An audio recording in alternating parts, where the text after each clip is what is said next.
careful.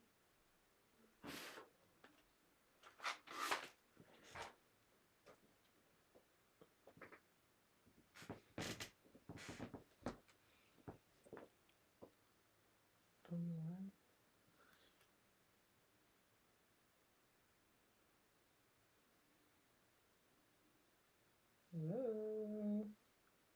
Hi. I don't know. I think we are live. Okay. Hello, hello, hello. Hello, welcome everyone. Let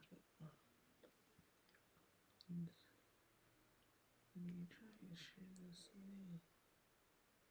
link. Hello. I guess I gotta wait for people to come on.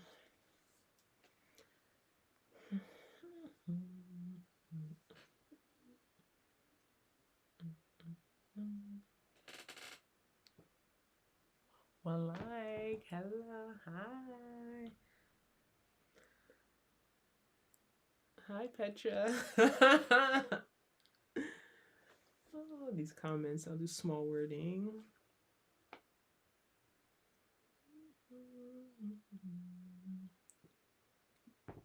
Hi. Who else is on? Thank you. Thank you. I'm just gonna wait like 4 more minutes and just start because in the beginning, there's always gonna be people that are coming in. So I say a few more minutes, like 8:15, we just start our little program. All right. What's so funny? Why are you laughing? Happy Thanksgiving, everyone. It's Thanksgiving. It's a day to be grateful, whether you celebrate Thanksgiving or not. Hi. Let us know where you guys are joining in from. You know, we always love to know where all our subscribers are located. You know, it's really helpful. Yo. Was that what it says? Yeah. Oh, East Orange, New Jersey. Okay. You're not calling from East Orange. You're not signing in from East Orange, New Jersey. Put the volume down. Okay. Should I put on Instagram?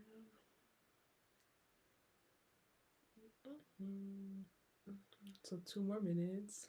Tuning in from Atlanta. Okay. Welcome, Atlanta.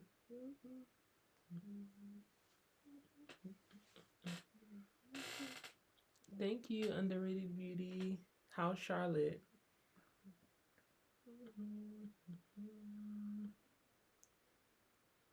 Or if you're watching from Charlotte. I just know that you moved to Charlotte, so I'm just assuming.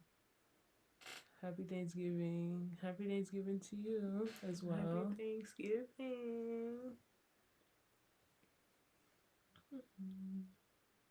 We need some music or something. Like, it's too quiet. Oh, you're supposed to get music. We forgot. Are we allowed to use music? Yeah, you just can't use like copyrighted music. Oh, chill. Oh no, you doing that? All right, 1 more minute and we're gonna get started. I don't know what Ngozi's playing with on her phone. She had all day to do that, but now she realizes it's time to do social media advertisement. But yeah. Hello, Derek from Baltimore. Okay, that's cool. Derek. Baltimore. Interesting. All right, I want you to.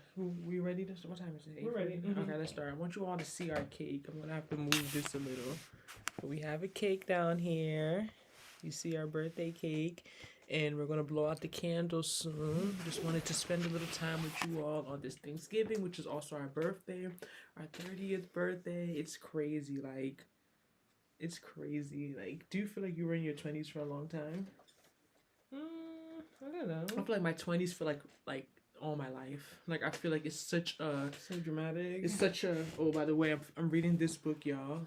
The Defining Decade. Why Your 20s Matter and How to Make the Most of Them Now by Dr. Meg J. I've read this 2 times already, but I decided to finish 29 with this just to have a refresher. and it's actually really impactful. I would suggest anyone who's in their 20s, even if you're in your 30s, I think you can still learn a lot from this book. It just really puts a lot of things into perspective, and just really goes over why our 20s are just so important as women and men. Very, very life changing. Like your personality just changes. According to her, she's a psychologist. Your personality just changes so much in your 20s. Like most of your development, not to say you can never change. That's not true, but like your brain, because of I don't want to get too technical, but because of like your frontal lobe development, and that's up until like 26, 28, and then all these other things that are happening in your brain during your 20s is like you have the space to really grow a lot as a person. And like I said, it's never too late. I don't believe in that, but I know that sometimes it is easier to break certain habits when you're a little younger and you haven't been doing them for as long. So yeah, but I'm just grateful, honestly. Very, very grateful. I gotta rub lotion on this hand. I forgot. Now to continue, keep them entertained extra. Yeah, guys. So, do you guys have any burning questions or any what the word I'm looking for? Any questions? Maybe you didn't make our last live, and you want to ask us something. Get to know us, part 2. We don't want to keep. We know it's holidays, so we don't want to keep you on too long. But we know. Yeah, I think about an hour we should be done with this live. But I know a lot of people still have questions and things they want to know about us. So. Okay, so while they're thinking about questions, okay, so what do you think is what do you think was the most important thing you learned in your 20s? Oh, the most important thing I learned, I think, is that not to think too much. I feel like I spent a lot of my early 20s just thinking. Say you feel 30 yet? I don't know. How does 30 feel? Yeah, I don't know. I feel like it hasn't really hit me yet until I'm have to start filling out paperwork and you put in your age, or like saying like I'm be saying I'm 29 like for like 3 more months. Like I feel like I'm not gonna get used to it. What it. paperwork do you put your age? Like anything, like a job, you're getting anything you do, you put your age in. Any official. You put your date of birth. I don't feel like you really necessarily. But I'm gonna start doing the math. Like junk, like it's 91, and now it's 2001. So like 2022, I feel like it's gonna really hit me because I'll be doing the math. Like junk, I'm 30. I'm 30 years old, but. No, I don't think it's really, like, I don't feel different at all. What would you like to accomplish in this new year? Debbie, why are you laughing? What do you like to accomplish in this new year? I really just want to learn how to take life a day at a time. And I feel like that's very hard for someone like me, like my personality. Like, I feel like I am kind of like... I feel like you be calm. Yeah, I feel like I'm kind of calm in a way. So some people might think I'm like labile and I don't care. But at the same time, I feel like I'm always thinking ahead and always planning, sometimes too far ahead, even though I'm also a last minute person. It's kind of confusing. This, I think, is melting off. Let's just blow these out real quick. You see the silver stuff is melting? These dollar store candles. So we want to just make a wish real quick and blow out, and then we'll cut our cake while we continue answering the questions. So we're gonna make a wish. All right. Do you still blow out candles with COVID? Yes. Do you have COVID? No. Okay. 1, 2, 3. Yeah. We're so cheesy. Happy birthday. All right. Going to the doctor does hit different. Yeah, what I want to accomplish this year, it's like a fire. What I want to accomplish this year is really just to try and take life a day at a time. And it's so much easier said than done. But I really, really want to try. Like always, even today, if you know what we ended up doing, like we took pictures like for something, it was dark outside. I feel like I'm always in a rush against time. And I don't want to be, I don't like rushing. Yeah, like I'm past that phase of life. On the phone for 4 hours. Shout out to the conference. All right, but anything you didn't get to do in your 20s that you wish you did before age 30. I definitely wish a part of me. This is gonna sound it's gonna sound extra. I don't know what. I don't want to shake the table. I mean, I wish I was married. I wish I got married out of. I wish I got marriage out of the way in my 20s. Like, I feel like I don't want to start feeling like, organic wine, y'all. That anxiety, like, just not even anxiety, but just think about when it's going to happen. When is it going to happen? When is it going to... Is this carrot cake? Oh, maybe it is. I see carrot in it. I don't want to have that anxiety, always thinking like, when is it going to happen? Who is it going to be? I just feel like going into your 30s and, not being like legally quote unquote partnered. I just feel like it can be a lot for women, even for men, but especially for women. I feel like it could be a little bit like, I don't know.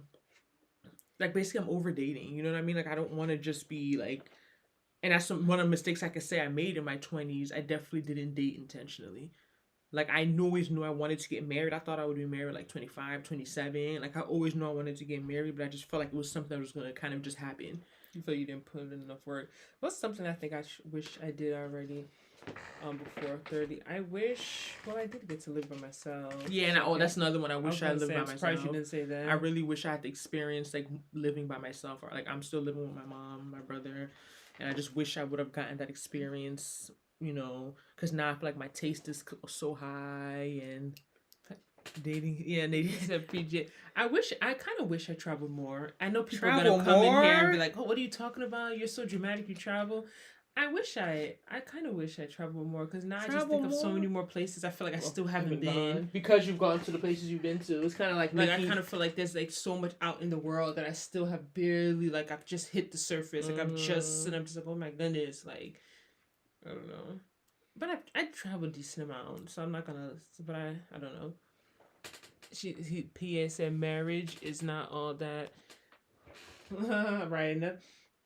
He said, I wish your wishes come through. You both are so cool. Oh, thank you, PA. Anything that wish you did.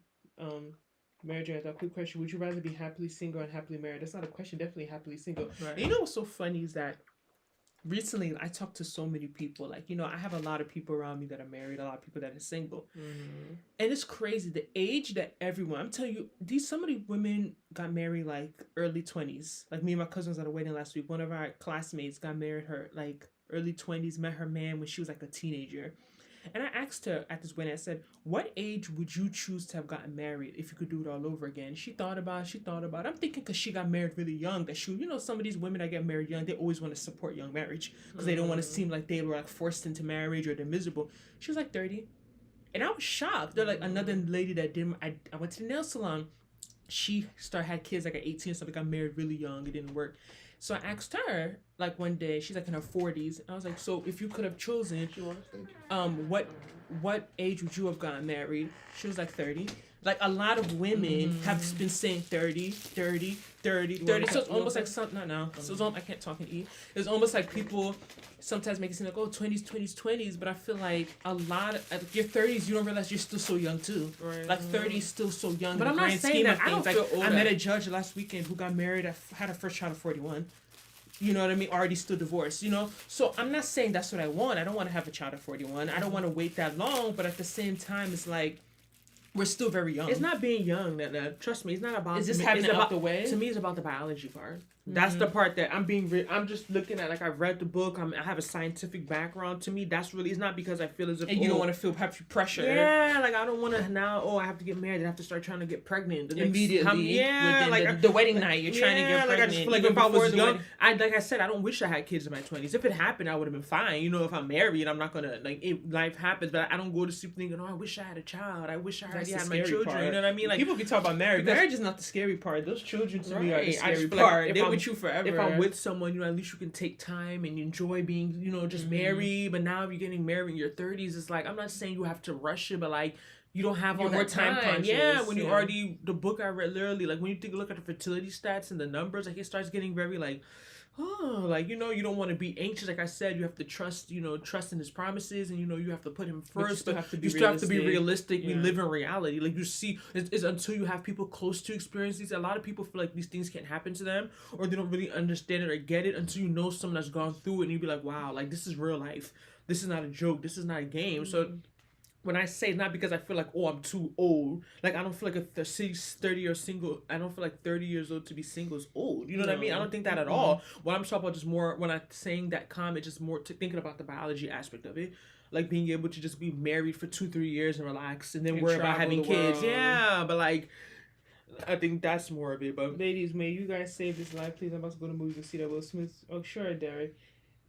Debbie said, Ngozi, you're not giving the rest of us cake. Are we gonna mail it to y'all? I don't know. I wish, because I definitely don't need all this cake. I definitely do not need all of this cake. I'm gonna leave it for them in New Jersey. But yeah, I definitely understand where you're coming from. I don't think I really have. I feel like my 20s, I like had fun. I traveled. I did things. I moved out. I went to school. You know what I mean? I feel like I did like a lot of important things that have shaped me into the person that I am. But I don't know. You know, you're always gonna feel like, did I do everything I really really supposed to do, quote unquote. I feel like everyone always feels like there's something that they didn't do. They didn't do enough. Right. But yeah. You need to save that cake for me. Yeah, I don't go to sleep thinking about like, oh, but to me, a big part of it is being intentional. I feel like a lot of times when we're just younger, we're not intentional.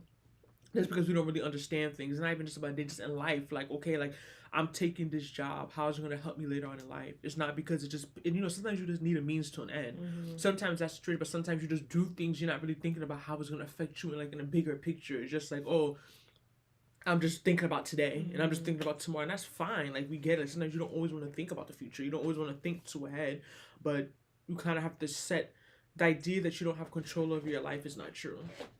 You can't control everything, but like you can set your life up in a way that you have certain financial freedom, you have certain, job opportunities, you can do certain things, like you have somewhat of control. You can lay the foundation for yourself.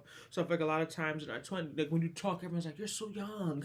You're so young. Don't worry about it. Have fun, sweetheart. Just have fun. And like, yeah, I get it, because it comes a point in your life when you can't just not worry about things. You have real responsibilities. But it's like, you don't want to just have fun. You know what I mean? Like, you still need to plan things. Still an adult. Yeah, you're still an adult. You still want your life to go a certain type of way. What's your best memory from your 20s? Best memory?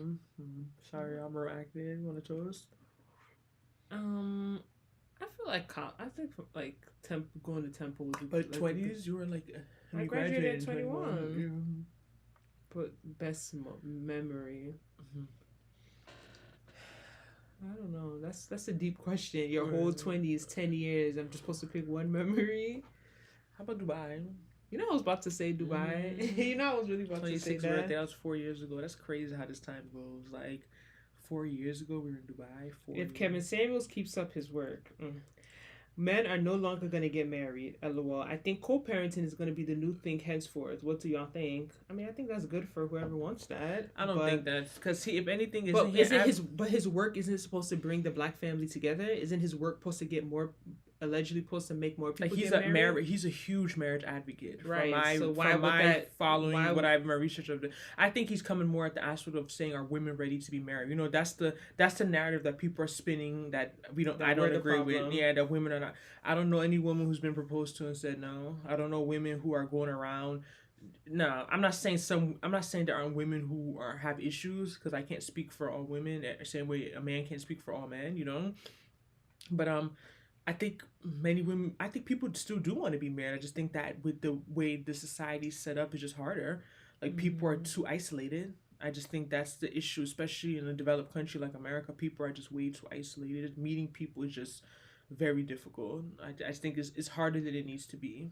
I think that's it. But I think people are still co-parenting. I heard someone some people are okay with it. Was talking about that he feels like because he's a multi-millionaire that he don't knows all the women are gonna want him for his money, and that he just think he's gonna be a co-parent. And I just felt like it was just so crazy. Like, he was really young, like in his late 20s, and he was talking like this, or he's gonna go back to the woman that was with him when he had nothing and marry her. So I've heard, not what you're saying, I've heard people literally talking about co-parenting, but isn't that what people have been doing from the beginning of time? Co-parenting is not a new thing. Like, is it? I think they just haven't been doing it intentionally. Right. People end up co-parenting because someone got pregnant and then they realize it's not going to work, then they end up co-parenting. But it's not like we go in an agreement, like, okay, we're not getting married, I'm just having this child, and we're going to co-parent. Like, that's a different conversation versus you just getting pregnant.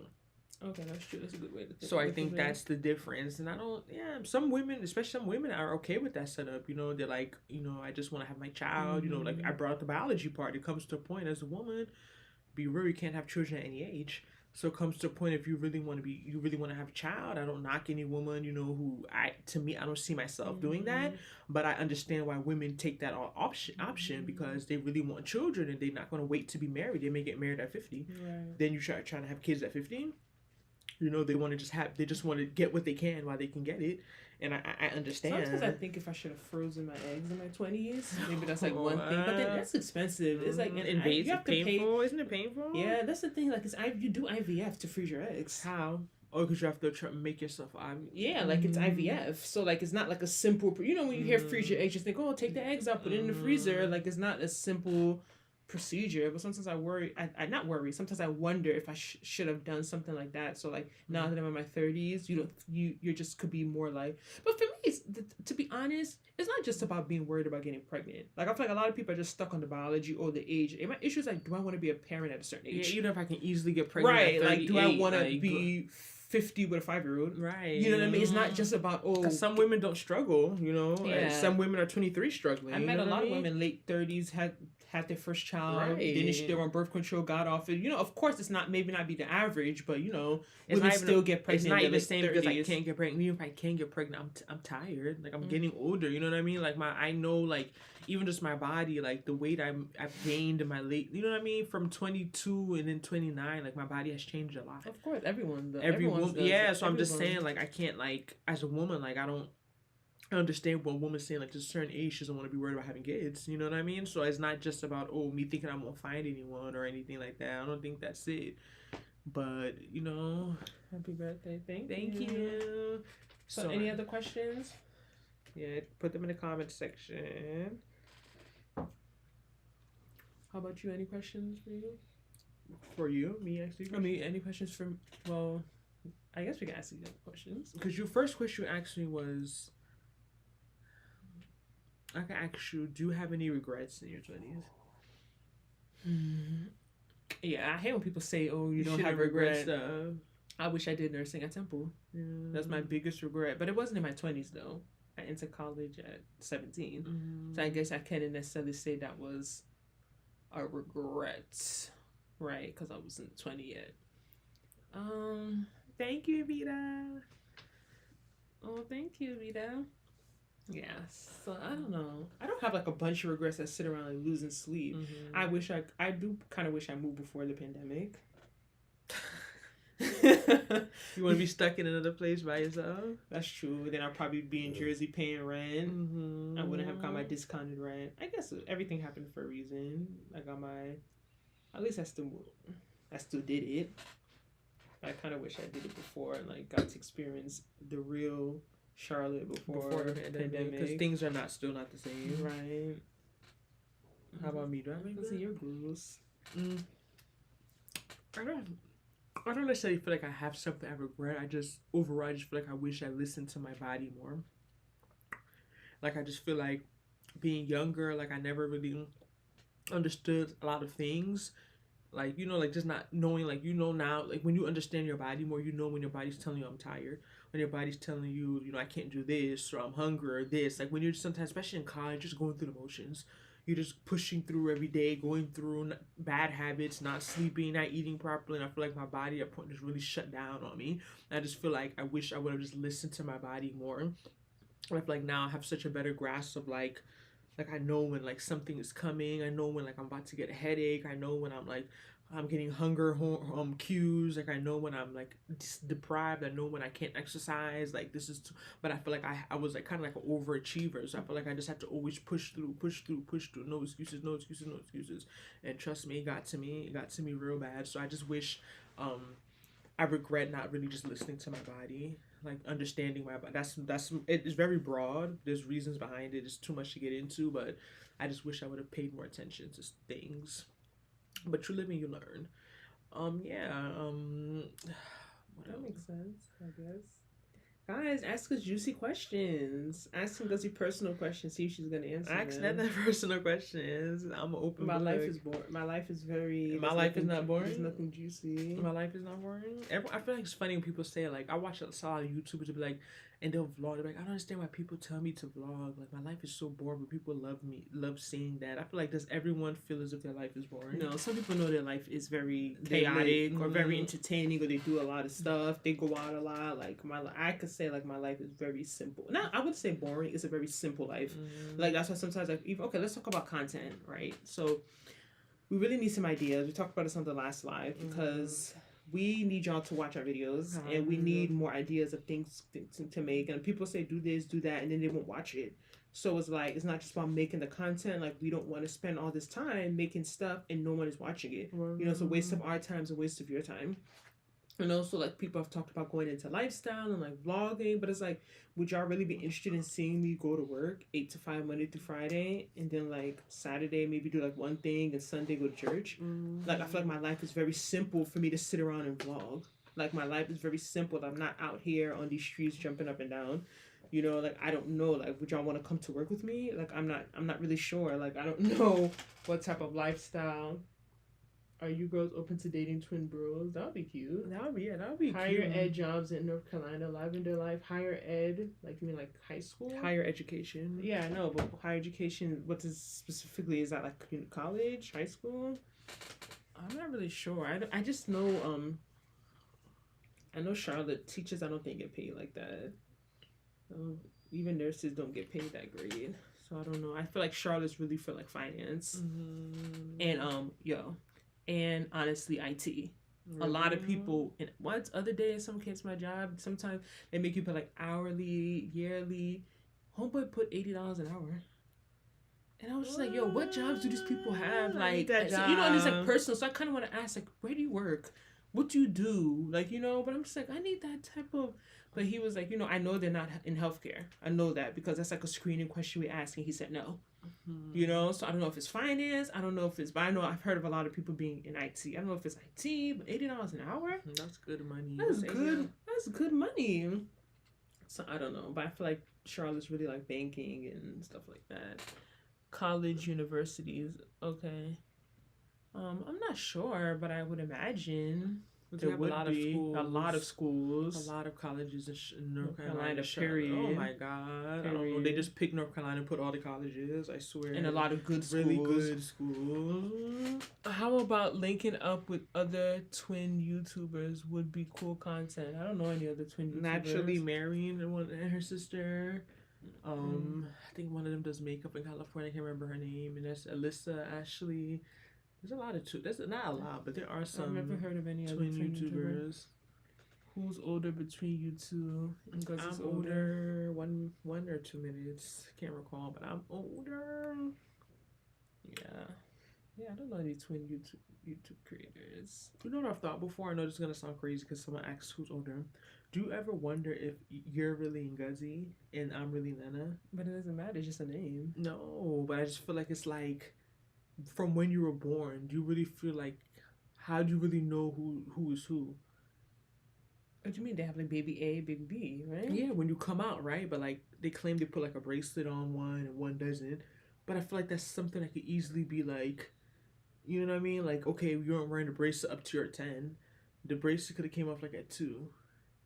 Oh, you say they switched up. Like I'm really Nena. Like I'm really last. I'm really like the second child. Knowing us, it's possible. Like, my mother dropped the whole N from my name, and then I just realized one day, like in high school or something, I'm like, I'm not about to put this N back in my name. Like my whole, like basically our name, like if for people to probably know, my name, a lot of people try and correct me, is supposed to be 4 N's. Spell it how you even put 10 N's. I don't care. However you want to spell it, but I only put 3 N's, but it's really supposed to be NNENNA. So one day I realized, I don't know how I realized.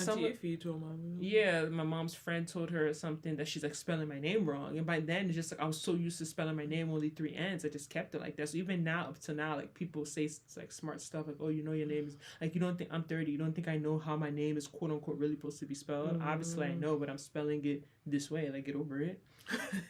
Or like they'll see me spell it NNENA and then they'll address me with the other N. Like, okay, like, it's not a big deal, but it's, like, it's kind of weird. Like, it's, like, Ashley. You know how people spell, like, Ashley? People spell it, like, so many different ways. ASHLEIGH. Right. Like, but it all sounds the same. So, it's, like, end of the day, it's, like, I guess it's not the real technical, because Ashley, I guess, doesn't have a meaning. Like, those type of names don't have meaning. Yeah, every name has a meaning. Really? It may not be something that people know when they just give it. I guess it's a language. Yeah. My name is a language, so it's a technical way it's really supposed to be spelled. So, I don't care. But I get what you're saying. So, you're saying, like, what if, like, at, like, 1 year old, they started switching our names up, and like I'm really Ngozi, and you're really Nena. I never thought of it. I think of weird things. I think of weird stuff. How old are you today? Today we turned 30. 30. Big 30. It's crazy. Like I can't even. Like I feel like I'm being so boring for turning 30. You're supposed to be on the beach, shaking, bikini. That would have been my plan, but we want to travel around. Even if you want to go to Nigeria, you're not going to travel during Thanksgiving. I would want to travel. How many days do you have off? You have to worry about leaving on Wednesday, coming back Sunday. I'm not gonna go to Japan for 4 days. But to come back Sunday, tickets are so expensive to travel. And we're taking off like Monday. Yeah, we have to come back Monday. It would have been late because the thing it's good having your birthday and Thanksgiving, but it's like we still have to cook. Right? Yeah, you still have to like today. I really feel like I don't feel like it's my birthday. Like I'm just starting to feel it a little now. Like I just been doing a lot. We need to start realizing that people cater for Thanksgiving. Right, like I just Thanksgiving don't need to be cooking. I prepped mostly yesterday, but still there's certain things like the turkey, mac and cheese. I could have made it and just froze it. That's what I've seen people do. Mac and cheese? Yeah, you can freeze it. Petra does. Never go to Petra's house. She has it frozen, like already mixed together, but just we freeze it. But isn't it gonna be soggy when you bake it and watery? No, I should have done that because just prepping today, I had to make so much stuff.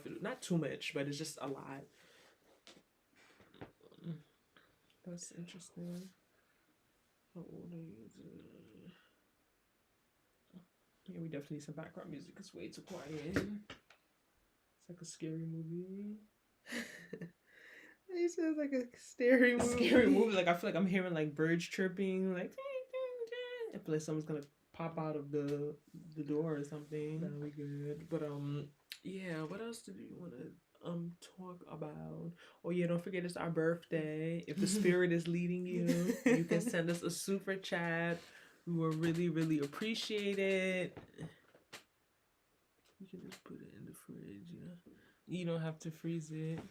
Yeah, that's weird. Why would you freeze macaroni? I could have put it in the fridge yesterday. That's what I'm saying. I could have made it just yesterday and just refrigerated it and then baked it today. Yeah, y'all like cooking. That's why we didn't get to. We're supposed to do so much there. We're supposed to make our TikToks. We're supposed to make some reels. We're supposed to take. By the time we want to take pictures, the sun is gone. I'll take a picture. I don't even have one picture I posted today on my Instagram. Like she's there. I'm like she's here in the kitchen taking her time. I'm like, what are y'all doing? Like I finished checking my walkout. I was like 1 something. I was like, let's start getting ready. And she's here in the kitchen. Did she have makeup on? Yeah, I'm not gonna get ready if you're not getting ready. Why waste my time? But you know the sun sets like at 4:30 right now. It's just really annoying. Like you just time you just turn around, the sun is setting, and you're like it's only 4 something. Like why is it pitch black outside? So we got to do a little something. But I just wish we got a little earlier to really take pictures because she's been out since 12. Yeah, tomorrow. Don't worry, tomorrow is part 2. We have our balloons. We want to create content. We're filming tomorrow. Anyone have any filming ideas? Or anything you want? What does your dream guy look like? Okay, my dream guy is like 6'4" or taller. 6'5" actually. 6'5" or taller. Probably brown skin, like dark skin. Definitely like in shape. He doesn't have to be like cut, but like some muscles. Some muscles, whatever. And no. Dress decent. Dressing I'm not really big on. I don't really care much. I feel like that's something that can change easily. About name brands and all that stuff. Like I'm not really into I don't like flashiness. I don't want a guy that has designer from his head to his toe. Like, I'm not really into all of that. But like, what does he look like? Yeah, so you're just talking about like physical things. So that's how he looks like. My dream guy would be 5'6". My dream girl would be like 6'2", so like 6'4", your height, like 6'4". Builds, dark, nice teeth. Complexion's really matter. Yeah, I'm just nice, but I'm not really. I don't know. I think it's probably kind of getting old. I'm not really into looks like that. Like, of course, everyone wants. I think we're like forced to not be into looks because there's like this stereotype that guys that look good are like bad guys, or like the attractive guys are like players. But it's not really true because guys that are not attractive are still players too. I don't think it's. I think just because we're tall, we just feel like we already know we have limited options. So she said characteristics as well. I think because we're tall, we already know we have limited options. So if I start looking at all these other stuff, it's like there's no one left. Characteristics. Of course, I would want him to be like a Christian, like a real Christian. Like he reads his Bible. Like he goes to church.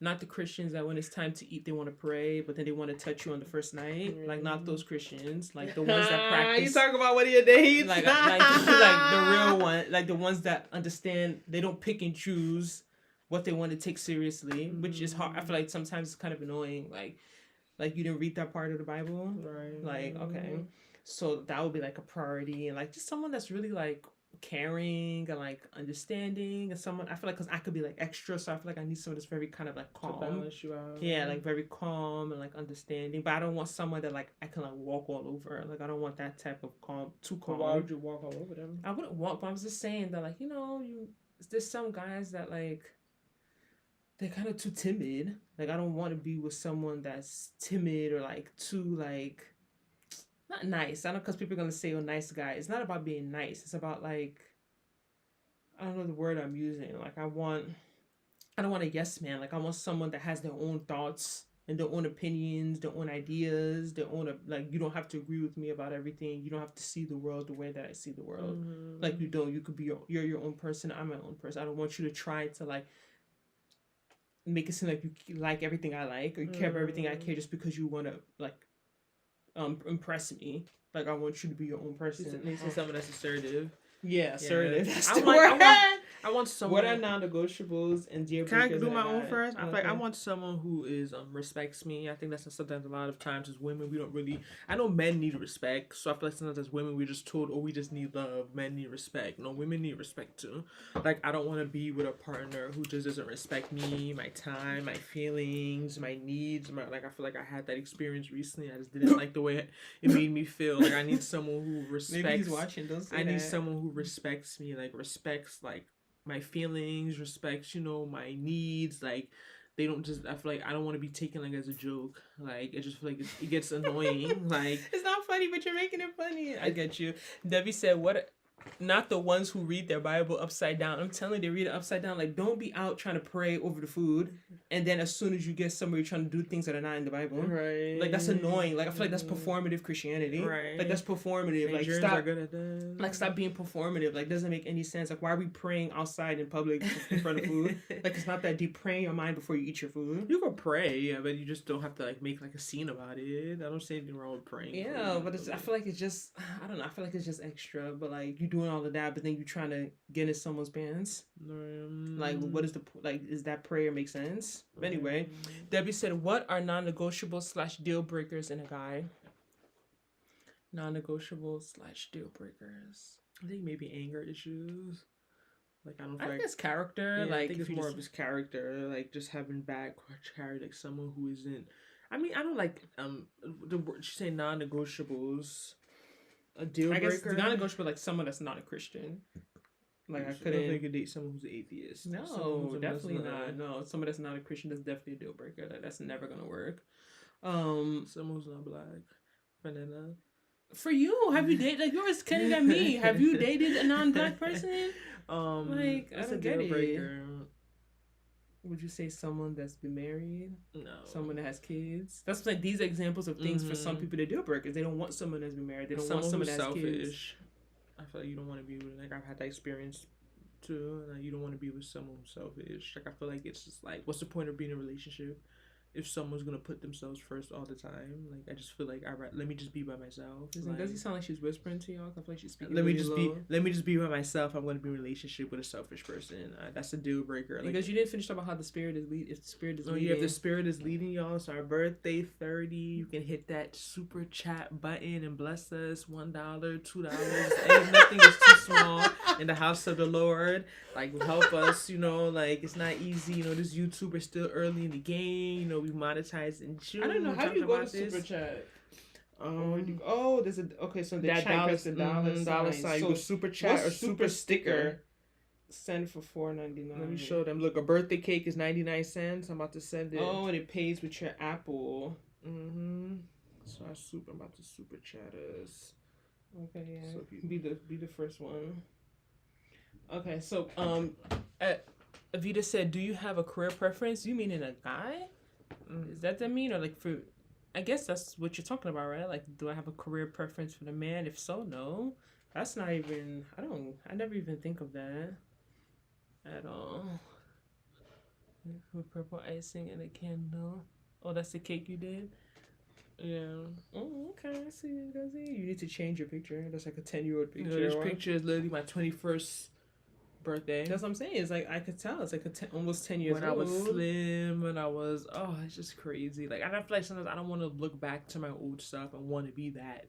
You know what I mean? Because that still had issues. Yeah, like I just feel like it was just, you know, you're growing, you're evolving. Like I'm not gonna be the same way that I was 10 years ago. I'm not gonna look the same as 10 years ago. I'm not gonna have the same friends I had 10 years ago. I'm not gonna, you know, like, and I feel like sometimes having that nostalgia of your youth can be very like, it could be a little dangerous. Like, you know, I don't want to look back and be like, oh, when I was 23, I was this. When I was 19, I was this. When I was like, I want to enjoy where I am now. Right. Enjoy the moment. Right. Because at a point, I'll be looking back to this time saying, oh, when I was 30, I was this. 30 was amazing. Yeah. I wish I just prayed this is like one of my best years. God. 30. Oh, he's too faithful, man. I'm telling you. Another thing I learned from my 20s is really you have to trust in his promises. Like I'm telling you, I know it may sound dramatic. I know it may sound like I'm doing a lot, but God is faithful. I'm telling you. How about you, Ngozi? Do you have a career purpose in a guy?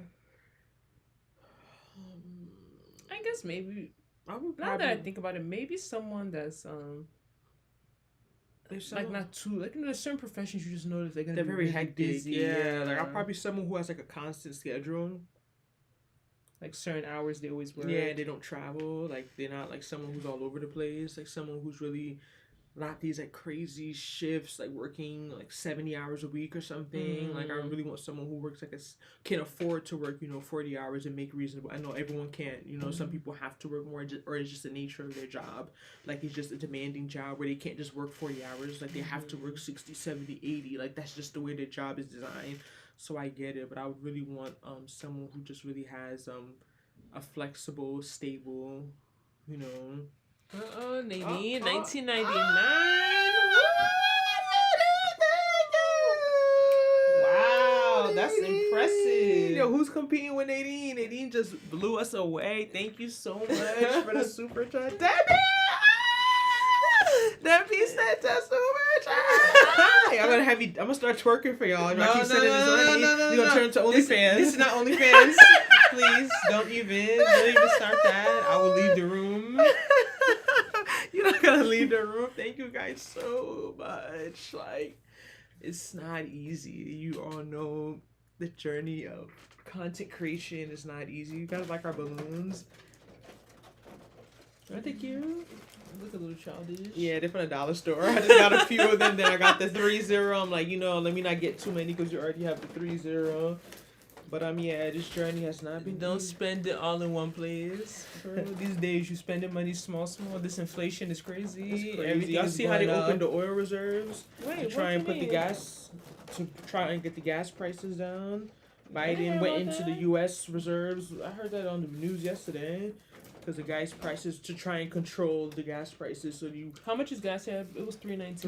$3.39 or really? In Charlotte, when I left, I bought gas at Shell for $3.19. All right, Debbie asked, what's the lesson you learned in your 20s that you didn't see coming? What's a lesson I learned about the importance of boundaries. So I can say in my late 20s, I learned that, like, I'm like the boundary queen now. Like, I could tell you every definition of boundary, this, that, boundary, this.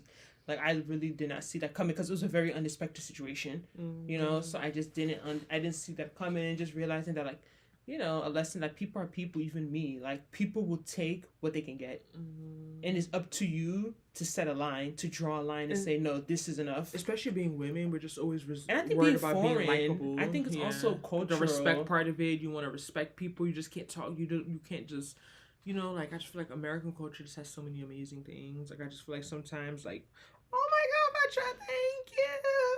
Petra, thank you.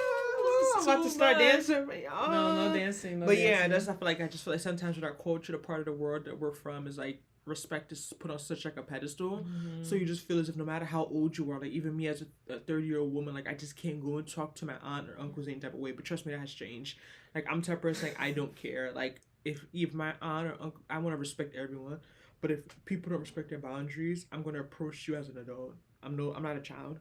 I'm not 50. You see, y'all saw that thing that happened in UK. If anyone saw, let's put a conversation with the Nigerian auntie and the girl that she was talking to her friends in the chips and chicken or whatever shop, and the lady came into their conversation and the girl was like, and the auntie went and like pushed her or something, and the girl threw her food on the auntie, and the auntie went to hit her, and they started fighting. And then they quote, according to my sources, they arrested the woman. Now she's in jail or something, and people are commenting, "Oh, that woman, is that how they raise children in abroad? That woman, girl, she's rude. Her mother needs to slap her." Like, I get it. Like, she was a little rude to the lady, but like we didn't know the whole context of the story. Didn't watch the whole video, and that lady was being rude to her. Like, that lady, you're not her mom. You're not her aunt. Like, you just saw her as outside. Because you guys are both Nigerian doesn't mean that she has to respect you. Like, I feel like still, like, even though, yeah, she was a girl, she was in uniform, she was probably like in high school or something, but like the lady just felt like she could, like, because of where their background is. Frankly, I live on it too, and it was on one of my Nigerian channels. Because you felt as if the late girl was Nigerian, you felt like she just needed to respect you in a certain type of way that you wouldn't expect from like a white girl. You know what I mean? Like, she just felt like the girl was being rude to her, which I'm not going to say she wasn't a little rude, but like I said, we didn't hear the story and we don't know the context, but it's like the lady was all up in her face and tried to hit her. I have the video of it. I have the video of it, and the story. Stranger, I'm like, whatever. I could just. I'm talking. When I'm talking more with like boundaries, I'm talking about like. I feel like boundaries are more important with. They are more from the fan, but I'm saying that girl, even though that when I'm giving the example of that story is that like people were going on both sides. Like, that woman, she thinks she's in Nigeria. It's good that girl showed her, and then people are saying, "Oh, that girl, how did her parents train her? Why would she do that to her elder?" Like, you have to see it from both sides. Someone could be older than you, and that's great and that's fine, but you still have to accord them respect. It doesn't matter. Of course, with family members, I feel like it's even harder because these are people that you have to see again. These are people that you have to, and that's why I feel like when it comes to family, just setting boundaries even more important. That's what I just said. Because this is not something you just walk away. Okay, this lady was rude to me. I'll never see her again. Right? Who cares? Who cares? I feel like it was a stranger. I don't think I could let a stranger get to me like that. I just like whatever. Yeah, but it's like, yeah, we don't. It was a lot going on, but yeah. So I just feel like boundaries are just something that. Yeah, if you ask my... for sure, cultural, I agree. Like, it's definitely so you feel as if, oh, well, how these people look at me, you don't want to... When you're doing stuff, you're speaking for your family, you don't want to disrespect your mother. Might be like, oh, it's because they're in America, they think they're better than us. Or because they're in America, they think they can talk to you like that. Or, you know, like, people just take things so you don't want to come up as... I feel like everyone's like, I don't want to be arrogant. But if someone is arrogant, you know they're arrogant. Like... But that's the point, that you're even worried about how people are going to perceive instead of worried about how you feel. But that's our culture. Yeah, and I feel like that's toxic. It could be your culture, that's fine, but because something's your culture and it's toxic, doesn't mean you keep doing it. You have to know certain things are toxic and then you need to get rid of them. Like, you're upset about something, you're offended by something, you're inconvenienced, but you're worried about how the other person will take it. If that person that is doing these things that offend you really cares about you, they'll feel bad. They'll be trying to amend it because they know that you're affected by it. They'll be happy. Honestly, that's why people look back at countries and wonder why these countries can't change. Like, you can't be in a state of denial. Like, you have to address issues. Like, you can't. I know it's hard. It is hard. Trust me, I know it's hard. But there's a way you do stuff. We can make things easier. You can make things harder. Like, there's a way you can do stuff in a respectful manner. The people may not still take it the way you want them to take it, and that's fine. But you can't be afraid to basically say how you feel. I feel like that's not. I feel like that's not healthy for anyone. That's not healthy. That's toxic. I learned that really the hard way. Trying to be Mrs. Nice. Trying to be Mrs. Nice don't get you nowhere. These people being nice, they still talking shit about you. They're not ever gonna remember half the stuff you did for them. They're not ever gonna remember the sacrifices you made for them. Most of them feel like it's their birthright. They won't even say you didn't do enough. If you ask them, you didn't cut off your arm for them. You didn't cut off your leg. You didn't do. So I realized that's like I could say that's one of the biggest lessons I learned in my 20s. What else you learned in your 20s that you didn't see coming? A lesson that you learned in your 20s that you didn't see coming. How about friendship? Don't you always... Oh yeah, I just feel like friends. I know, you don't want to be. I don't want to be negative, but I just feel like sometimes you understand that people like come into your life for seasons. Sometimes, sometimes when you're younger, you just feel like, oh, this is my friend. I'm gonna be their friend forever. Or you guys don't even listen. Like, there's so many people that I've fallen out with. Like, we don't have issues. Right. We didn't beef. Like, They didn't sleep with my man. I didn't sleep with theirs. We never got in an argument. If you ask me, there really was no issue. We just fell off. Like, it's just a part of life. Like, you may be friends. A lot of friendship is based on convenience. Right. Like, we go to the same school. We go to the same church. We go to the same, gym. We go to this, like, you're friends with people because you see them. Because they're convenient to you. But when you're no longer convenient, a lot of times the friendships kind of die down because you're no longer just seeing this person every week, every day, every weekend. So I just feel, and it's not always bad blood. It's not always because you did something to me or I did something to you. It's just, I don't see you anymore. So I was seeing you every day, talking to you because we're working together. Now we in don't work school together. We're in together. school together. You know, we were on a committee together. We were on an organization together. Now I'm not on that. We don't see each other all the time. And that's when you really realize who your true friends are. When those things are gone, you guys are still able to maintain relationships, or not necessarily true friends. Maybe you just realize those are the people that are going to be around longer. Because just because someone fades away doesn't mean they weren't your true friend. Right. Either. You were friends for that time being. You guys had a relationship for that time being, and it's just not that time anymore. But it doesn't mean that they were never really your friends. So I don't want to even necessarily use that word. But yeah.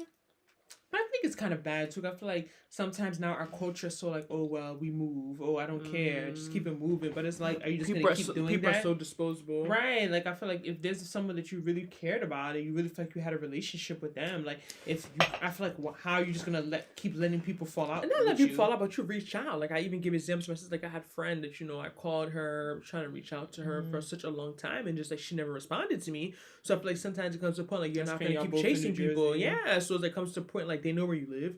They have your number. If they don't want to talk to you, are you gonna kill yourself? You know what I mean? Like you reach out, you do the best you can, you ask everything's okay, but they don't. Literally, it's been 6 months. I haven't heard from her. Today's my birthday. I haven't heard from her.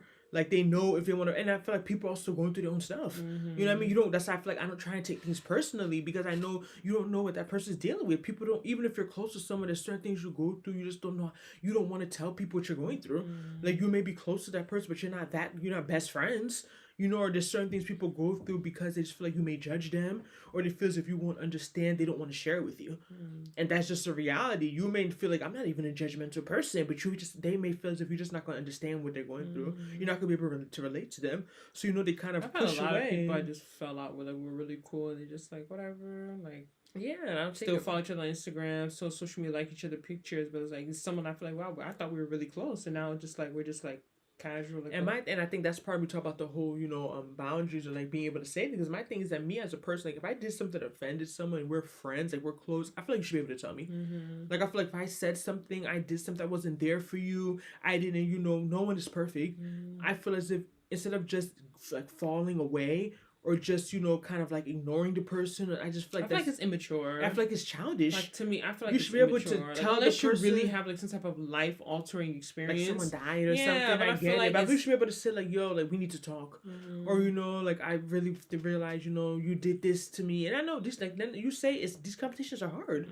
That's why people don't have them. They just pretend everything's okay, and they just hold their malice inside and just basically ignore you. People do it. That's why they do it, because these conversations are not easy to have.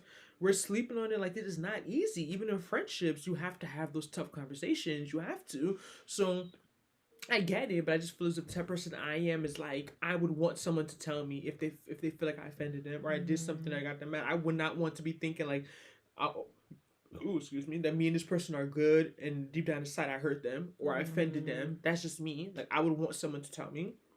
But people are different. Like I said, people may feel as if you won't understand. People may feel as if you're going to judge them, you're going to be too harsh.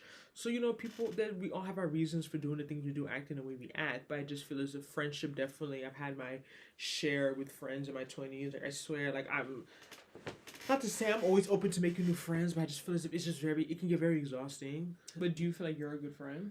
Yeah, I feel like, I'm not saying I'm perfect, but I feel like I can be. But I just feel like because of so many experience, I feel like I like friends have exhausted me.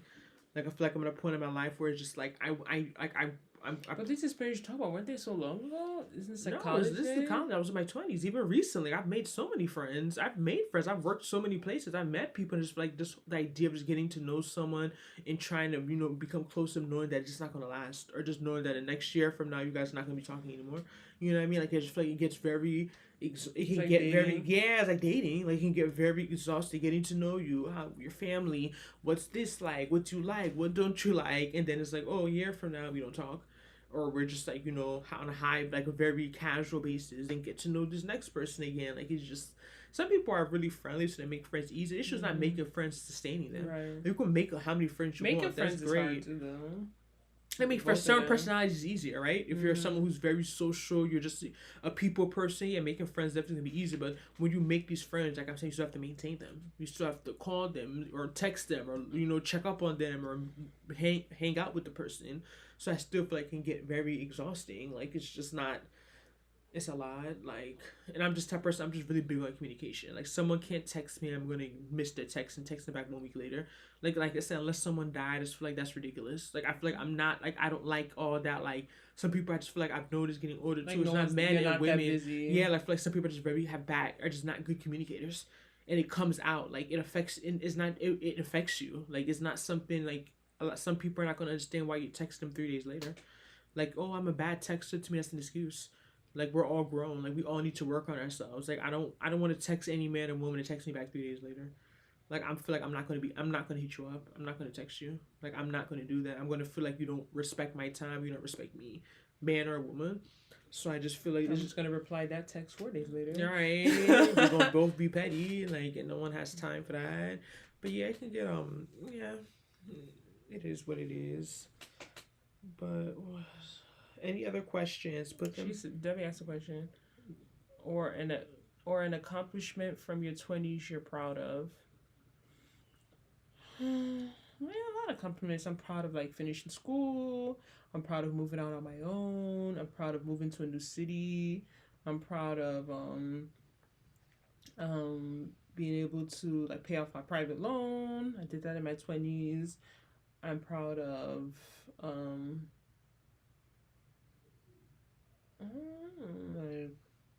yeah, you know, I haven't moved out, so I wouldn't say that. But, you know, being able to finish school, just getting through a lot of stuff in my personal life, you know, being able to overcome stuff, you know, just being able to just develop as a person, the type of person I want to be, I'm very proud of. But, you know, you can always do more, but you don't want to. Happy birthday to you, girls. Thank you. Thank you. Thank you. Yeah, I feel like there's a lot to be proud of for my in my 20s. I definitely won't say that I definitely accomplished it, but you know, sometimes you're hard on yourself. You just feel like there's so much more. You know, I didn't do this, I didn't do that, I didn't do this. But I definitely feel like there's a lot. I did a lot that I could be proud of.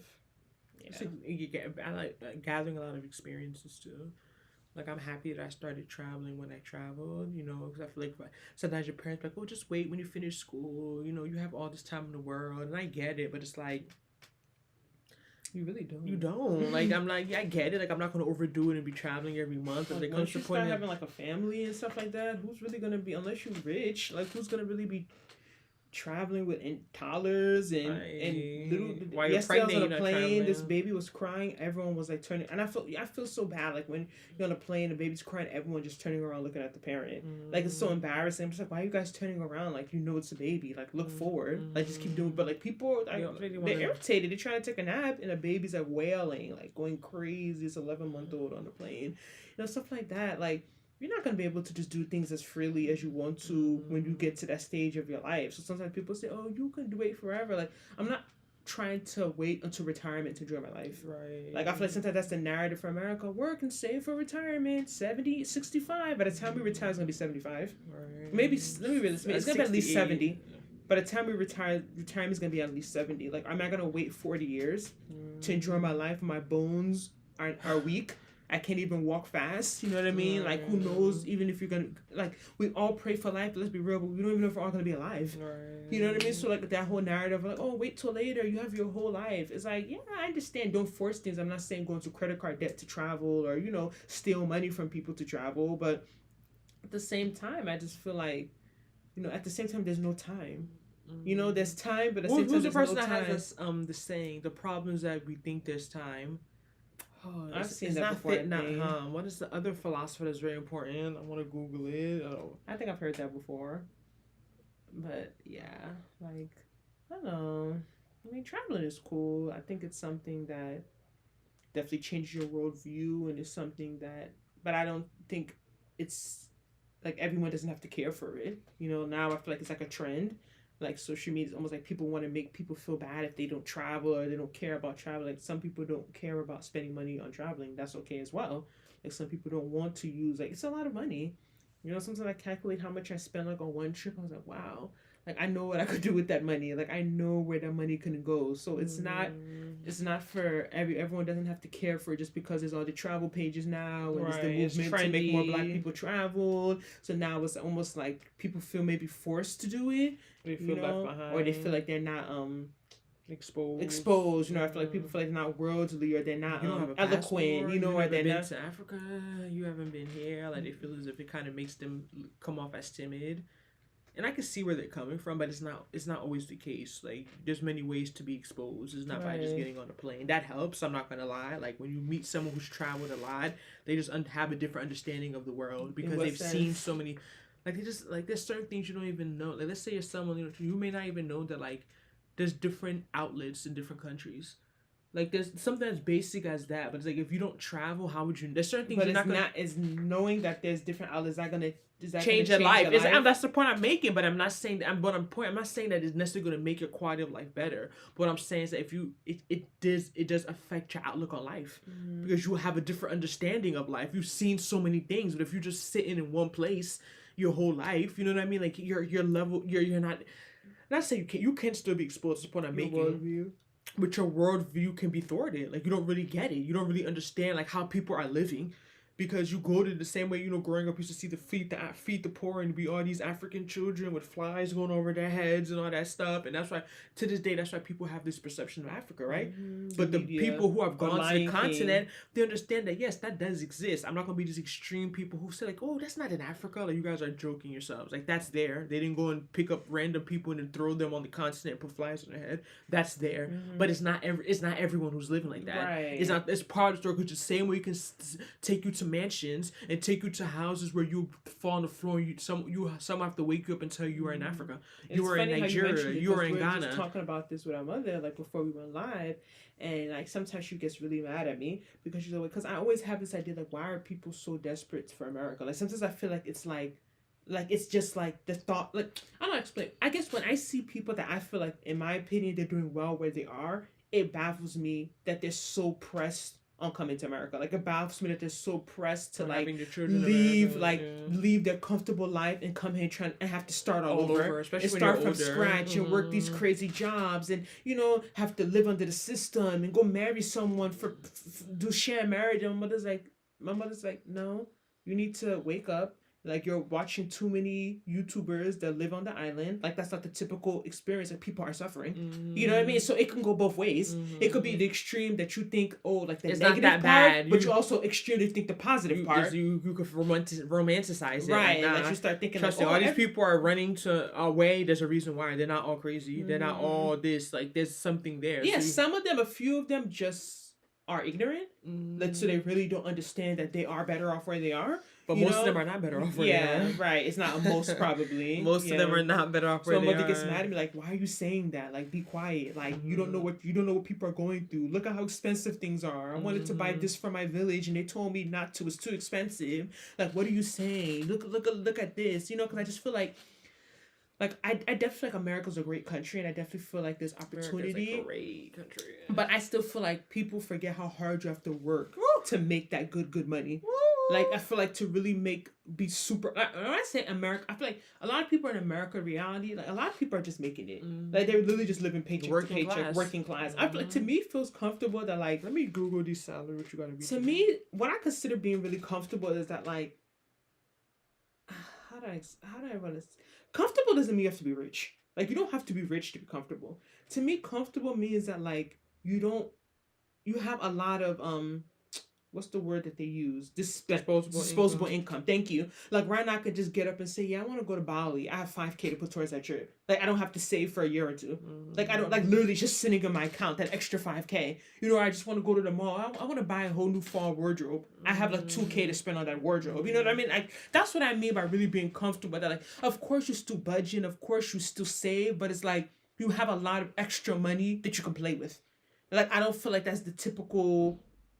I don't know. Maybe I don't think that's really the typical American. I feel like a typical American is bombarded with like bills and debt and like trying to just trying to make ends meet and using the extra money to have a little fun. But the point, the argument people make is that what is the typical person in a developing country? Mm-hmm. They don't even have those. You know what I mean? They don't even have that life that you're looking at stressful and stretching. At least they can even survive. Mm-hmm. At least they can even pay the bills. If they have to go to a credit card, right? Yeah. Like at least they even have that option. Like a lot of people don't. That's a privilege. Like that's a privilege. They don't have that option. It's a major trade-off being here. You just have to pick what things you're okay trading off and at what stage in your life. Yeah, I think that makes perfect sense because there's no utopia, there's no perfect place. Right. It just depends on what you value and like Okay, that's a good question. That's a good topic. Now we're talking about this diasporan topic. Somebody asked a question about something you regret. I regret not living in another country in my 20s. Ooh, yeah. That's something I really, really regret. Like I really wish, like I always talk about how I always want to study abroad in Ghana, but it never worked out because I had an African American Studies minor, and it just never worked out. And ever since, I just always curious to just see how people live, like, and I just feel like living, not just like going 2 weeks and running back, like that type of traveling is tiring. Like at least 3 months, like 3 to 6 months. Like really live in another country and really experience fully. It's like when people come and travel to America.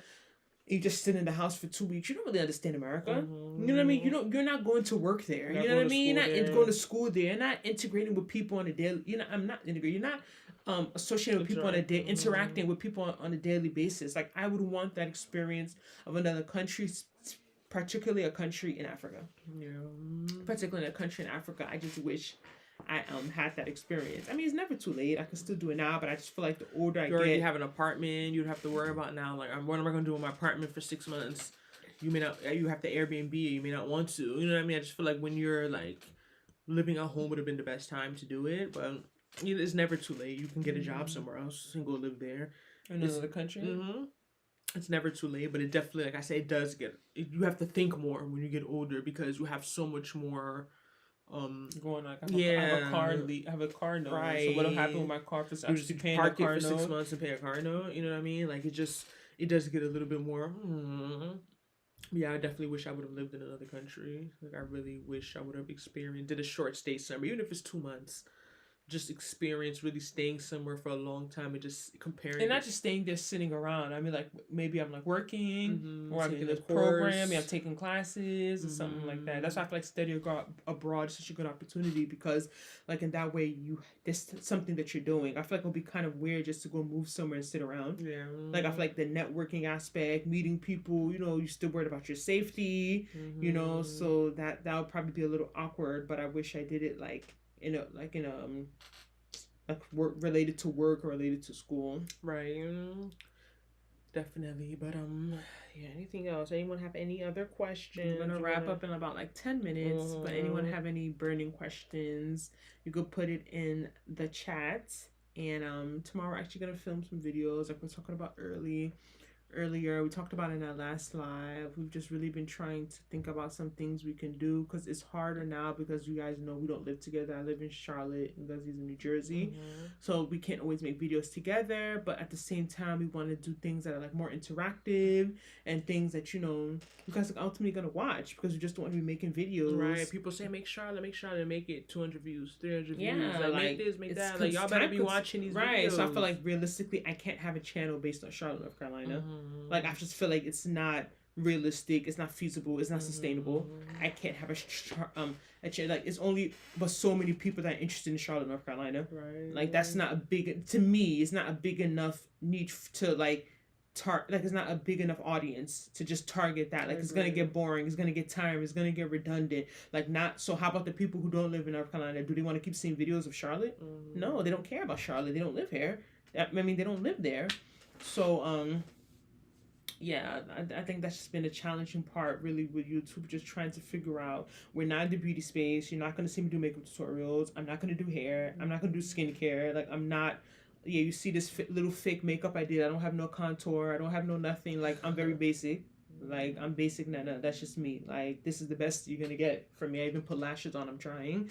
So like, I just feel like nowadays it seems like YouTube is really like big with beauty. It's always been beauty, that, but it's not just cooking, Yeah, but there's people who go on and talk every day and they have millions of subscribers. I'm telling you, I feel like you just have to be talking about the right stuff. I just feel like I'm telling you, can have a channel where you are not wearing makeup and you're literally just talking, and people tune in. I watch some of these channels and I see the following they have. It's just that I feel like the hardest part of YouTube is just finding people that really connect with you and really want to hear what you're saying. I'm telling you, I used to think that too. Oh, I'm not a makeup channel, I'm not a hair. Are those channels easier to monetize? Of course.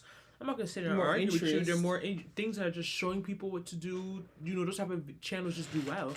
Because YouTube is the number two search engine. The second. So if I say how to make jollof rice, you know what I mean? Like that's something that someone can type in and my video can come up.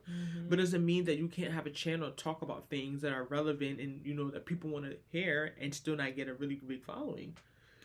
That's not true. It's just... I guess. And I don't know if it's like maybe sometimes a bit of imposter syndrome because you kind of just wonder like, what do I know that other people don't know?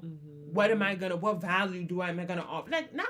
Like, I know, like, I'm smart. Like, I know that I'm, you know, I like to have conversation. I get it. But it's almost like, what am I going to tell you that's going to...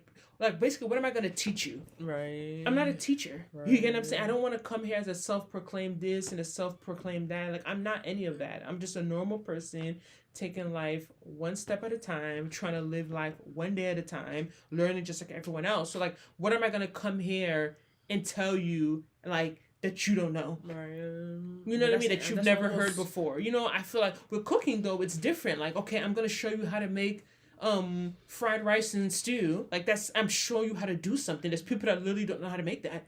There's people that don't know how to even boil rice. I'm teaching you how to do those things. But I feel like when you're not showing people like makeup, hair, cooking, I feel like when you're not doing stuff like that, I feel like it's, in my opinion, it's harder. Fred said happy birthday. Thank you, Fred. Thank you. Thanks for joining in. I feel like when you're not physically showing people how to do something, I feel like it's kind of like, okay, then what do you do? Justina says not teaching is sharing the knowledge you have. Thank you. Please tell us what I'm saying. Everything is a remix. You can go and search something and a million people have that same type of a video. But it's something about your video, something about the way you're saying it, something about the way you're sharing it that'll make people resonate with you. Maybe just your personality. Yeah, like it's deep. You have to stop thinking. And if you think that way, if people thought that way, only one person would be selling bundles, only one person would be selling this because everyone else is doing it. What I'm saying. I get what you're saying. It's the fact that certain topics are just like people are coming there to physically learn something. How to do a skill. Yes, so I'm not gonna. There's no skill I'm teaching. Only I could do is give you guys information. Like, there's nothing here I'm going to teach you. But you don't think that's what people just go online for, just to get information? What about panels? What type of panels, Debbie? Setting those up would just be the challenge. I mean, we could do it virtually, though. Yeah, you could do it virtually. That's what I feel like you're missing my point. Like, I get what you're saying, but what I'm saying is that a lot of stuff is also opinion. Yeah, you know what I mean? Yeah, like your true Fox views got mad a lot of followers. That's the point I'm saying. I get what you're saying. Trust me, I understand. I get it. I used to go through that thought all the time, but I feel like after just seeing creators and understanding the platform, like it's not about that. Trust me. I think that's why lifestyle has gotten so popular because a lot of people just want to see what people do. They just want to see you live your everyday life. Debbie said like a series of panels discussing different topics like dating. I think that would be interesting. Virtual is fine. She just got to get the men, because you know everyone wants to hear what men have to say these days. It's like too many women that talk. So now I feel like when men come out, it's like such like a, like they get so much attention and they get so much, because you know it's like women, you know, people want to hear both sides, not just from a woman's point of view. Or men are this, men are that. We want to hear from men. Like, okay, how do you view this? How do you view that? Virtual's fine. Opinions are good though, especially in our generation. People have whole platforms with millions. Like Crazy Fox News is based on opinions. It's opinion. Yeah. Like that's not. You cannot tell me that. Come on now. Like that's an opinion. That's like literally an opinionated. And they have more viewers than like any other news channel. Right. So you can't. Is it like married and single to draw attention and get different views? I think you just have to understand what people are looking for. I feel like to me that's the hardest part when it comes to YouTube is really understanding what people look for, what they will watch. You have to understand your audience. You have to understand your audience. I think relationship will never fail. Never. That's the one topic that I feel like people will never get tired of. We can talk about relationship till morning tonight. Sometimes you'll be like, y'all still want to hear about this? But and especially when you personalize it, if someone like you are going through your stuff, you're able to share that with people or give people advice. I feel like relationships is something that like people always it does well. Always want to hear about. Yeah, but it's a struggle. I just feel like rebranding is something that every brand goes through, no matter how big or small. It will shock you. Like you watch people, YouTubers who have millions, they have to rebrand because what they were doing before, you know, is not getting the. You see, the talk shows are all opinions. Right, people are literally coming into my. Well, I don't believe this. I don't believe that. Well, that's my. I think that's stupid. Are they bringing facts? Are they bringing things in quotes? Finances are another good one. A finance channel, right? Tell Justina. Right, because finance is big. Money is big now. Everyone want to save. Everyone wants to crypto. Invest. This coin, that coin, budgeting. Maybe bring some experts like a therapist too. BetterHelp, come sponsor us. We need BetterHelp, something. I think that's true too. You have to also go off of what you somewhat like and also what you're somewhat good about. I think that's the part of it too. I would never open a YouTube channel and talk about like, you know, how to like just something I just have no interest in, how to game. Gaming is a huge niche. Oh my god, gamers can like, they're like millionaires, these YouTube gamers. But like, I don't game. I have no interest. I don't care about games. So like I just because it's doing well, I would not go and just say I'm about to just go learn how to game and go on you know what I mean? Like I get it. You could look like a business, but you still have some type of interest there. Something. And you have to be real sometimes that you may have an interest that people don't care about. We talked about this in our last live, so you have to be able to say, yeah, I like this. It's interesting to me, but other people are not finding it as interesting. So you're gonna keep wasting your time and making content about it and getting 100 views. You can't make selfish content. Right. Like you have to think about it's also about so I feel like sometimes as a creator you can become very selfish. Keep putting stuff out. You see no one cares. Nobody cares. If they care, they'll be watching it. Nobody cares. For some reason you have in your mind I have to keep putting this on and putting this on. You're wasting your time. You have to find also because no one has one passion.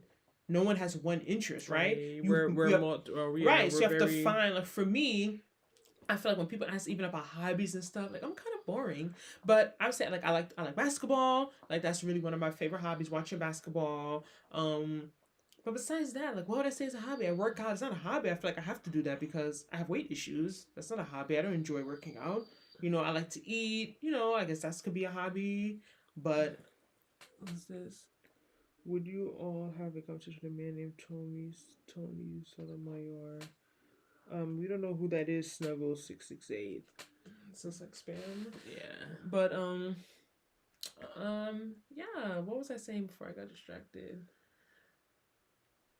But yeah, so I get what you're saying, and the point I'm saying that you have to just look deeper. There may be things that you're good at, but you just don't realize that you're good at this thing. You're thinking too far. Like everything does have to be. Oh, I know how to freaking. Tell me, what am I good at? You need to think about it. What do you do?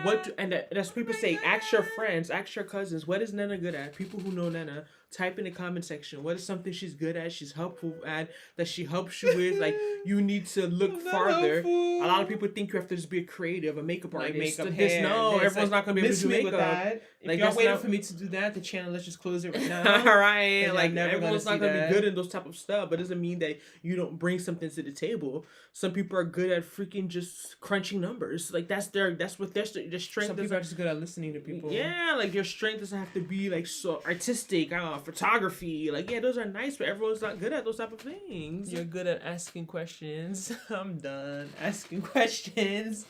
That's interesting. I'm good at asking questions. They said nutrition, right? You could tell people about their hormones and their supplements and what they need to eat and this and that. Like you don't. It's not just the way you think. Women's health.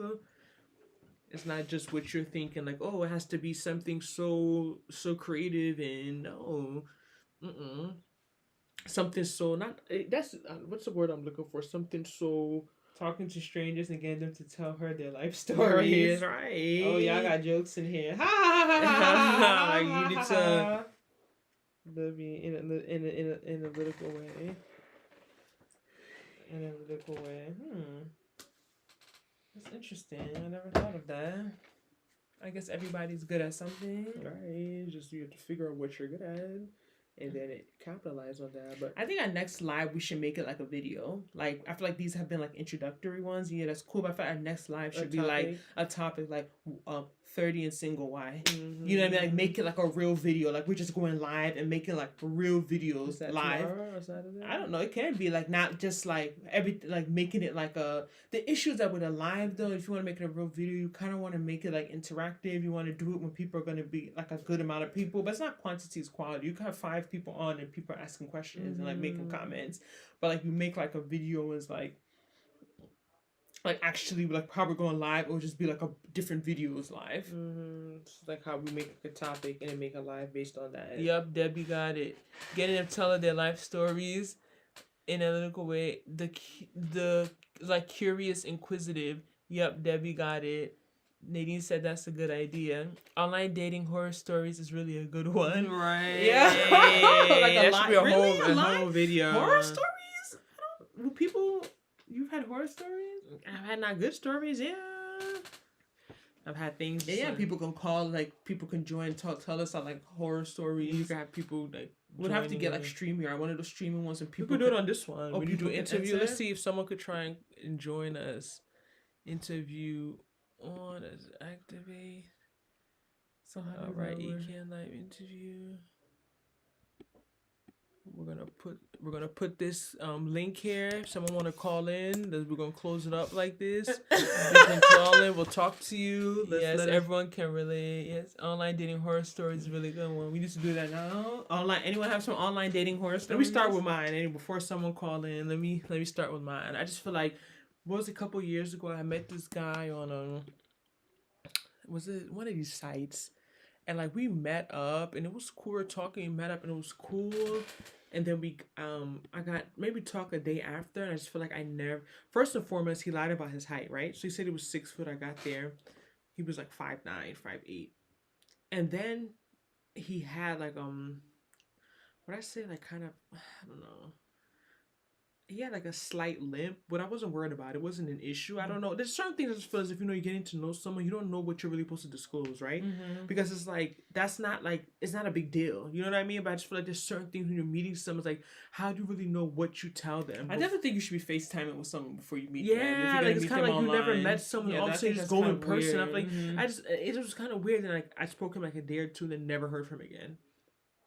To this day, never heard from him again. I just feel like it's very weird. Like, I just feel like, why can't people just be like, yo, we met up. Maybe I was talking to someone else, or maybe I'm not trying to date right now, or just something came up. I just feel like you dated someone, you've gone on with a date with them. Like, you just go and disappear. Like, I feel like it's weird. Like, I don't know. Like, people are... Maybe they didn't like you. Yeah, but that's fine. But, like, say that. Don't just not... Yeah, you can see this link here. I'm going to try. Yeah, so if you click that link, you open it up in Chrome. And then we can add people. You allow the microphone. You put your name. Okay, so it's like StreamYard. Yeah, so we could use this to do that same type of style. But I just feel like it's weird to just not, either personally or from friends. So yeah, to me, online dating is very scary. Yeah. I don't know. I don't want to sound like paranoid. He said ghosting is common online dating. It is. Because I just feel like, I don't know.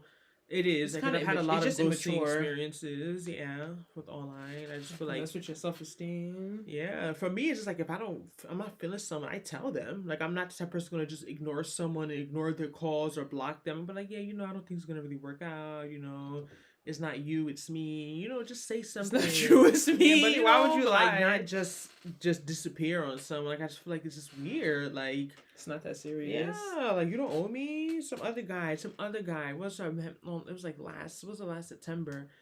Talking like every day. All of a sudden, you don't hear from him anymore. But this guy, his number, you know, on WhatsApp, he was watching all my stories. That's weird. Even people. Up to like a year later, I finally there's a way on WhatsApp. I deleted his number, like literally, because it was deleted from my phone, but his number somehow was like still coming up from my WhatsApp. If you've saved the number, then you delete the name. Their number is still gonna be like they can still watch all your stuff. All my stories. I'm just like, yo, you ghosted me. Like, why are you so worried about what's going on in my life? So I had to go and delete his number from my WhatsApp. Mm-hmm. So physically now, like, he doesn't watch my stories anymore. But I just feel like it was so awkward. Like, you stop just texting me. You stop hitting me up, but everything I post, you're watching it. like, the type of person I am is like, once you're out of my life, like, I'm not checking for you. That's me. Like, I don't want to, on my ex, I don't want to know what's happening in their life. Honestly, I really don't. Like, it's not something I care for. No, but just my personality. See, listen, online dating is the ghetto. It's the ghetto. I'm never going back. No turning back. Like, I never, like. I think I'd rather do an arranged marriage. Yeah, I'd rather go back on online dating. I'd rather have my mother pick someone for me from the village. Like, the ones who lie about height, you can't tell the difference when you see them in person. Like, yeah, like, are hilarious. You can't tell the difference. Like 5'9" and 6 foot is a big difference. Like, if I know what 6 foot looks. I'm 6 foot 6'1". I know what 6 foot is. You're not 6 foot tall. I feel like a lot of guys just give themselves extra inches. Like, y'all not 6 foot. Like, chill. But I just feel like it was just so weird. Like, this is gonna be a topic. So I went to like this meetup group like the other weekend, and it was very interesting. I think I was the youngest one there, of course, but it was a lot of great. I won't say the name, but it was a lot of great like women, and one of them happened to be a judge, and she was talking about like divorce. I guess she's a divorce judge or something like that. And she talked about like alimony and like all these things. And I was like, so why nowadays this narrative that like, women are taking men to the cleaners? That's why a lot of men don't want to get married, because we're going to take them to cleaners. Break them down after all they build, to break them down and take everything. So I was like, so I have a question. I'll talk to the judge. Like, she's so cool. Like, it's just like, yo, when you meet people, like, she just said it so casually. Like, you wouldn't even know. But I was like, but alimony is not gender specific, right? She's like, no. She's like, you know what I noticed? That for most of my black clients, is the woman that's paying alimony. Everyone's like, because like a group of women. She's like, there's the women that end up paying alimony. She's like, because the culture that we have, a lot of people don't talk about prenups. A lot of people don't want to sign a prenup. You talk about a prenup, people get offended. And so some of the women were like, well, I would be offended. Like, I was told myself, like, I would not be offended if a man told me to sign a prenup. Like, if I'm dealing with a man that's rich, I would expect a high-powered man, a high-value man. I would expect him to tell me to sign a prenup. You say that now and then, but if you feel as if you're loyal, I really don't. Because I wasn't with you when you. I wasn't with you. That's the point I'm making. If you meet the guy, you were nothing. Thank you. You're missing a point. That's different. But I'm meeting you as your something. Yeah. Hallelujah. I'm meeting you as your something. You expect him to try to protect himself. Right. But I'm telling you, if you with a guy that had nothing, all of a sudden he blow up, you about to get married, like, yeah, you about to sign this prenup, you gonna feel a certain type of way. I don't think I'll feel a type of way. Then you gonna feel a certain type of way. Girls in the comments who have been with a guy who hasn't been who they know they've helped, or who they know they've supported, or they know they've read that's different. I'm talking about the guy tomorrow becomes a millionaire and tells you to sign a prenup before you guys marry. Comment and tell me how you would the guy if you're dating somebody right now. Taking this out of context. Right now, tomorrow I meet a man. Mm-hmm. This man makes $700,000 a year. I make my nursing salary. That. I get it. Why? If he tells me to sign a prenup, why would I get offended? But I told you, most of those men, I'm giving an example, a lot of them end up dating women who they've been with for a while. Some of them. Now, I'm not saying all of them. So what I'm saying is that if you regard, okay, you make a $700K, you've been dating a girl for 10 years. And she was with you when you were making $50K. I can understand her. Then that girl go tell her, she's like, what? Like, who? You think I sat here for 10 years? This is not a game. She says, see, this is another good topic, too. This is not a game. Read the excerpt from Gabrielle Union's book that addressed this topic. Yo. And it's just so interesting that she was like, and she had made a comment. She was like, yeah, because when they asked me where my name's from, I was like, yeah, my parents, I'm Nigerian. She's like, yeah, the Nigerian men be off the chain. I was like, really? Like, you know. The prenup? Yeah,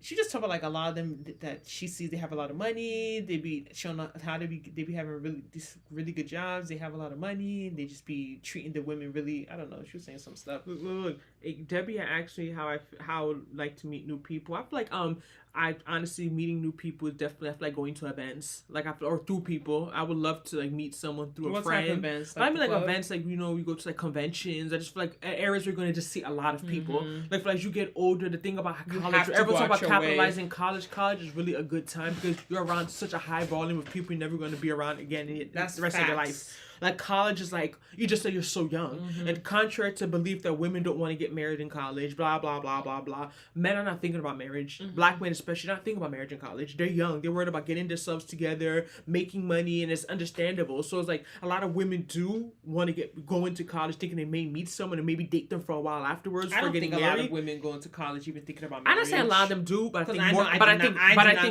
think more than the men. That's the point I'm making. I don't think people, period, in this day and age now think about marriage in college. Those days, I think, irrespective of race, because of people have pushed back the age for marriage and kids. But if you're gonna tell me men or women, I think there's a lot of women who are still the last year of college, going up to the med school or going up stuff, thinking about, okay, let me find somebody, let me try and settle down before I graduate. I think some women and even men still have that mentality, just that a lot of men just get married later. Topic, that's a different topic, separate topic. But yeah, Justina said, "Bam, I didn't get what was the when I was talking about you're gonna care if that man's telling you to sign a prenup. You've been with him before he was making the money. Prenup is not a negative thing though. You can put whatever you want in your prenup, right? Like people say prenup means I get 90%. She's gonna get 10. So, lady, you willing to sign a prenup? If someone bring that, the man you about to marry, you marry a millionaire. Somebody says a prenup, okay? Yeah, you can't touch my 401k. No, but the prenup, you can't touch this. The prenup just has to make sense. Don't disgrace me in the prenup. Don't say the prenup is, I get 99%, then it's going to get 1%. Like, make it fair. She doesn't have any rights to this. Right. She doesn't have rights to that. Don't make it fair. But I feel like I would actually even feel weird that a man with that type of money wants to marry me. I feel like he's, like, that kind of shows you're not educated. Like, why would you not... It's not about education. I was like, why would you not bring me a prenup to sign? That's kind of weird. Even, okay, you as a woman right now. Yes, thank you. Let's spin it. Let's say God does it for me in this 2022. I become a millionaire. Yeah. At 2022, I become a millionaire. I know a lot of women pray about, I want to be rich, I want to have a business, I want to be successful. But you could be that rich one. You want to be this, and those things are nice. But when it comes to a woman, especially a single woman, you see a lot of these things can end up affecting women more than it affects men in a negative way. And let's get into it. Can you elaborate on that? Like, I just feel like the trend, we talk about the trend the other day, how you see so many successful women who are single, or so many successful women who are single and don't have, or single without children. It's not something that they want. It's not necessarily something that they desire. It's just... I think you lovely ladies should give me a chance. No diss, but some African men are a trick. Oh, that's interesting. All right, where you from? I would sign a prenup, but best believe I'm going to get something out of it. I'll never sign a prenup where I get nothing. Right? Like, I feel like people make saying prenup just means that, you're going to get nothing, and the man is going to get everything. Like, no, it can still... There's, like... Whatever. But keep going what you're saying. What was I saying? About women that are successful. Yeah, but I noticed this trend. A lot of women who are really financially buoyant, a lot of them are single. And listen, that's the point I noticed at this event that was really kind of like crazy to me, right? So I'm the youngest. I was 29 at the moment. I was 29 at the point. So I'm 29. So I'm the youngest. Another girl is 36, has a boyfriend, dating. I don't know if they're like serious in it. Another woman, 39, turning 40, single. Another woman, 40, single. Two of the women there were married, but they were like older. They're probably like late 40s. One of the women was divorced. She was older. Then the other woman was divorced.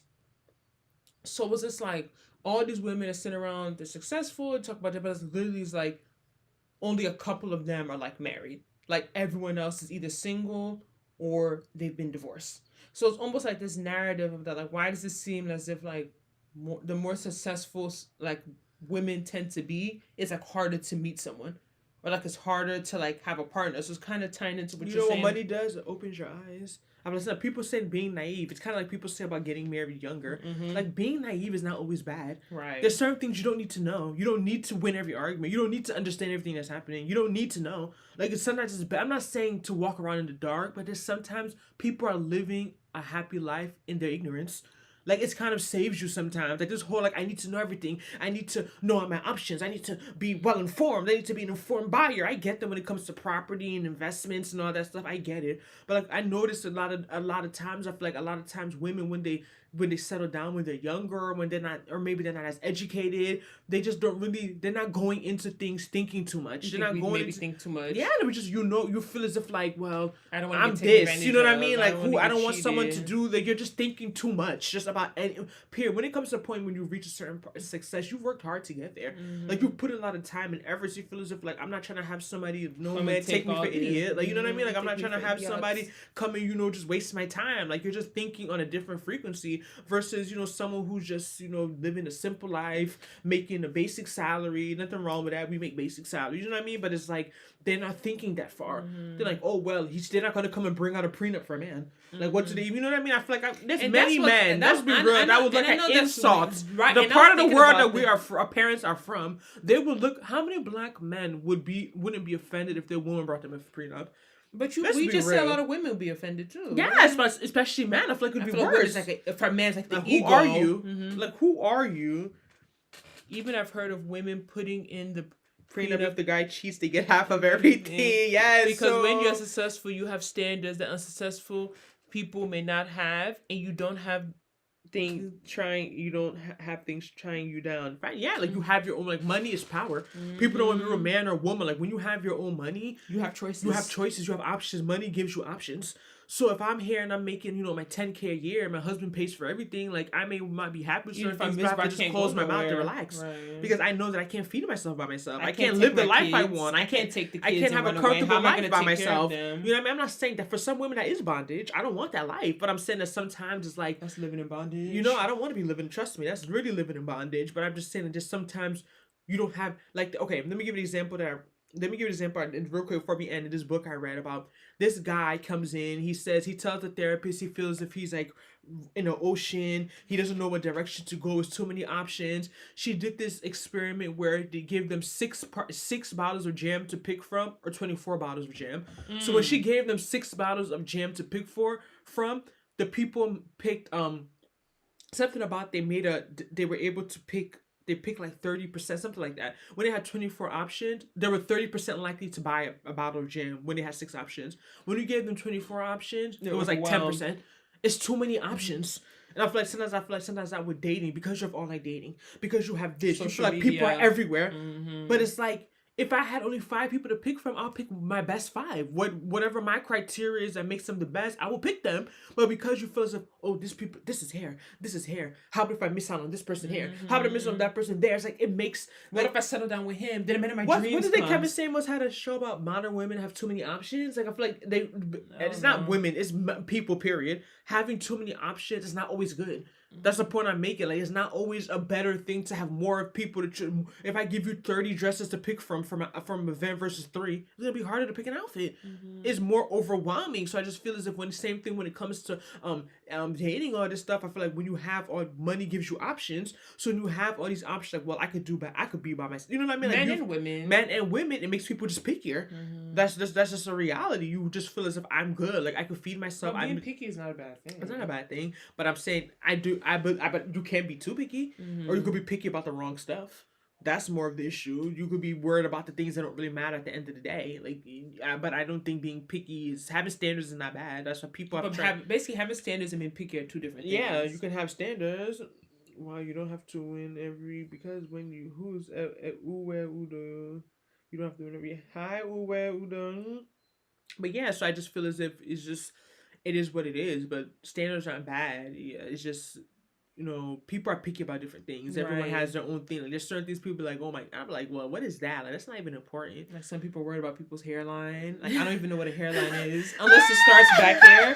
That's the only time you know who you are. Some people unless your hairline is like back hair, I'm not gonna notice that your hairline is. Some people are into dressing. You know what I mean? Some people are really into style. I have one friend. One guy told me that I kept looking at his shoes. I'm like, I don't even know what shoes you're wearing. I'm not looking at your shoes. Right. Oh, you keep looking. I know my dressing isn't that good. You keep staring at my shoes. You keep looking at my hair. I'm like, you're delusional. I'm not looking at any of those things that you're talking about. Like, you need to go sit down because I don't know what you're talking about. But I guess that's what some people are worried about. My one friend said the first time when she sees a guy, first thing she's looking at is his sneakers. What? And I was like, yo, y'all girls are crazy. An adult? Like, she's our age? Yeah. She looks at people's sneakers first. A man, if she sees a man, first thing she's looking at his shoes, the way he's wearing on his feet. Like, people have their own stuff. If you care and love someone, why should prenup matter? I guess it's a cultural issue. And to me, Apex Kev, I think not the hairline. Very sensitive topic for men. No. Apex Kev, I don't think it should matter, but people have egos. Men and women. It's not, you know what I mean? So I feel like some people take the whole prenup thing as if you're not trusting them. Like, you're not really loving them. You're already predicting the worst. Because it's like, if you really love me, I love you. Why are we thinking about this? Why are we thinking about if this happens? I'm not gonna lie. I think the prenup, this is the thing is that prenup, I don't think it's weird because I think the man is insulting me. I just feel like prenups are kind of weird because it's like you're already thinking about the worst case scenario.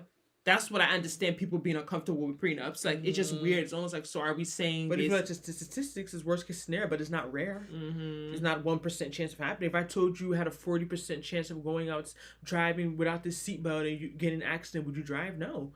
You wouldn't take that 40% risk. So it is a risk. Marriage is a risk involved. That's why some people are choosing not to go into it. So people are choosing to, lessen that risk by, protecting themselves with a prenup. Because care and love comes and goes. It's true, my sister. Right. People that care and love for each other hate each other the next 10 years. People say they love you. Next thing you know, people are real new. They're real different. Things, you have your issues. You don't... Just things change so that you can't be going off of feelings. It's like you're planning for divorce. That's kind of how I feel with a prenup. Like, how about it's like saying life insurance? Like people saying about life insurance. Yeah, I don't have life insurance. Don't say that because people is like, you know what I mean? It's like you're saying with life insurance, but people want to be protected. You know, like you say. No, but life insurance is important because especially if you take care of people, you have people that depend on you. You have people that literally like. I just never really looked into it. I've never looked into it because I feel like I don't take care of anyone at this point. So if God forbid something was to happen to me, the little that I have, someo's just gonna take and do what they have to do. Like I don't have people relying on me. But it's not about relying on you. People, the life insurance can be that you can cash out life insurance. There's a lot of stuff going on. And then it becomes kind of scary because we start watching Nigerian movies. You don't want to tell people of life insurance. Next no one will know I have life something insurance, in your drink, right? Because they want to get your life insurance money. I'm paranoid, a little paranoid. It's the same notion of why people don't plan for death by setting up wills. Yeah, this one's good. She know all that stuff, setting up wills and that stuff. It's scary, but it's like there's no reason you should be at a certain age and not have a will. But you feel like you should have a will now? I personally think, but my thing is it depends on like the way I look at it is like, what do you have? Like right now, I feel like if I was my same age and I was a millionaire, I feel like I would have a will because I have so much money. You get what I'm saying? But I feel like I don't have any crazy amount of stuff that I'm sitting around in your grave saying, this person's gonna steal it. I don't feel like I have that much that I'm sitting around worried about a will. You know what I mean? But I guess it is part of ignorance thinking, you're too young or life. I do need to get life insurance because at this age is a very reasonable rate. But like our father, my mother says he has said the same thing. Like someone came to sell him life insurance and he was laughing at him. He's like, I'm not dying anytime soon, Dad, at 38. Right. So it's like, I feel like sometimes in life you have to be careful. That's one thing I say I learned about my 20s. Be careful what comes out your mouth. The power of life and death is in the tongue. Like you never know. But everyone will die though, that's for certain. So it makes sense to plan for your death. That's true. But everyone's not gonna get a divorce. That's true. That's true. But yeah, I just feel like we just want to be... I don't like when people are negative when it comes to marriages, period, about the divorce rates and all this stuff. I'm just happy that our generation still even cares to get married. Because if we looked at those rates, people would just be like, nah, we're not getting married. Like, we all about to just stay single and just, do whatever we got to do. But I'm just happy that people are not letting that... Because I feel like there's a lot of reasons why those rates are the way they are. Like, the age people got married, society, you know what I mean? Just different things. Like, I don't know... People say feminism. Someone please don't put feminism in there. Don't. That may be a part. But I don't know. For the people that if you're a Christian, you believe in the Bible, divorce is allowed in some situations. It's only because of sexual immorality. Yeah, and I feel like cheating is a grounds for divorce. Yeah. It is. So if so many people are cheating on each other, it makes sense that there will be a lot of divorces, right? Because now people are realizing that it's okay to get divorced. I feel like it's just a generation. It's okay to get divorced? I think it's okay to get divorced, of course. I don't think you should be living in a miserable marriage. People are just giving marriage as much of a I don't think people should. I don't think people should divorce because they don't like each other the next day. I feel like sometimes some people have this notion that people are just divorcing for no reason. But cheating on someone is a reason to divorce. But for some people, that's no reason. Do you get what I'm saying? It's an individual thing. Some people think that that's a small reason to leave your partner because he cheated on you. Because some people believe that every man's going to cheat. You know what I mean? So you're going to leave every man that you're with. But biblically speaking, you have every right to divorce someone for cheating on you. Right. You don't have to forgive them, even if it's once. So I think that's the reason why the numbers, I don't know what the numbers are. I never really look into that. I just hear people saying, divorce is so high. Why do people want to get married? Blah, blah, blah. Okay. Legacy. You don't need to get married to have legacy. Isn't legacy based on having children? Yeah, but that's the whole point. People want to have children in them. About almost 50% of all marriages in the U.S. will end in divorce or separation. People want to have... What's the divorce rate in 2021? Oh, just New Jersey's 9%. The way they use these numbers are weird. Like divorce rate versus how many people end up divorced versus people divorcing per year. It gets very tricky, but divorce is not our portion. Oh God, no, it's not for us. I mean, also there's this idea that people think that if you wait longer to do something that you won't divorce. There's people that marry at 50, divorce at 55. Right. People marry at 40, divorce at 45. Older makes more of a point because you're more. I don't think there's any proven correlation that the later you get married, the least likely you are to divorce. It's honestly the opposite. My book has showed the stats. it can end up being the opposite because you're just so used to doing things your way and you just don't want to like compromise. You don't want to compromise, and you may enter a marriage thinking, "Oh, I'll change," and you just don't because you're just so stubborn and stuck in doing things your way because that's what you've been doing it for 35, 40 years. So it can go both ways. How many millionaires are there? But everyone still wants to be one of them. Be one, right? But that's true. How much percent of millionaires are there? But people still say I want to be a millionaire. So it's the same thing with like marriage, right? Like you still want it. Like if only like 10% of people are making 6 figures, then imagine how many millionaires there are. Right, 1%. Right, but people still have that goal to be like a millionaire. So just because something is not working for those people, I feel like, I mean, it should make you more cautious. It should make you take it more serious and think more about it and take your time. I get it. But I don't think it's a reason to say, like, oh, I don't want to do it at all. Because you're not them. And you don't know why it didn't work for them. You don't know the inside. So your situation may just be different. The circumstances around the situation may be different. But y'all, we don't want to keep y'all too long. It's been almost 2 hours. Every time we say 1 we just talk too much. That's why we made this YouTube channel to begin with, because we'll say, 1 hour, 45 minutes, 30 minutes. Any closing comments? So see our cheap balloons. What's wrong with these dudes? Hairline should not matter if you love your other. I think you guys are looking in the wrong place for love or romance. What's wrong with these dudes or women?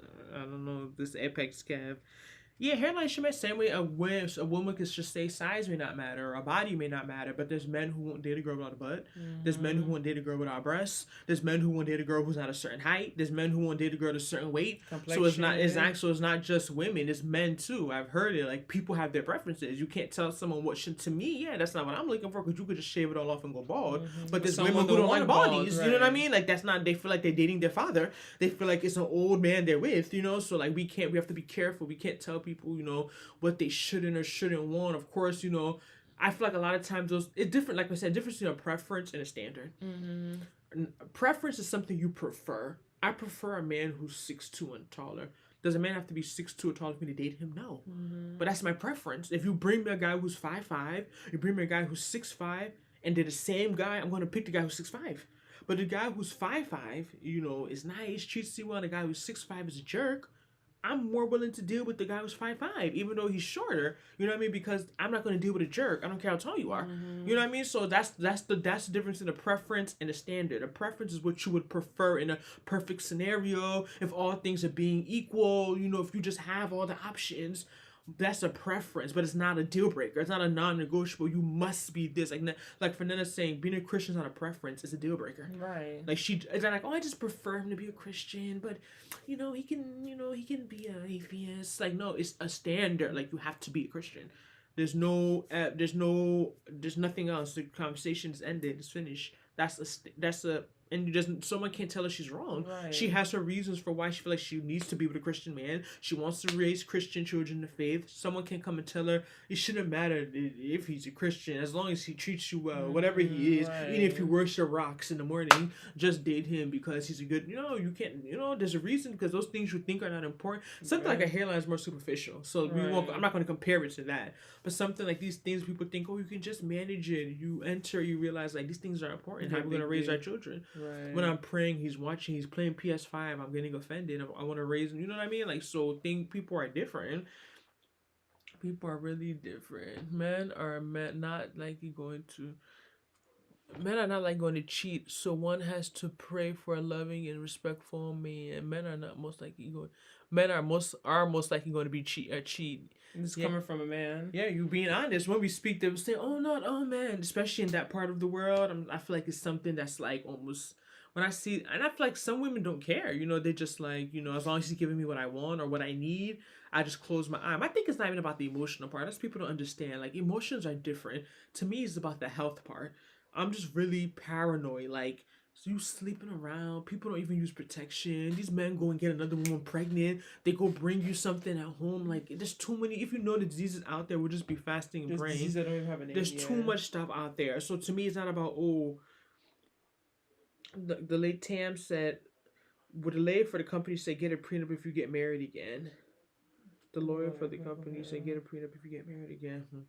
I mean, prenups are a thing. I feel like sometimes when we just see it about when we see it in the we just think it's like for rich people and celebrities. Like I used to think of prenups like That's only celebrities got it. Like I didn't know like everyday people like us really get prenups. Yeah, like I thought it was just like Kanye and Kim K and all these big people, like they're the ones getting prenups. But I'm like, wow, like average people like me get prenups?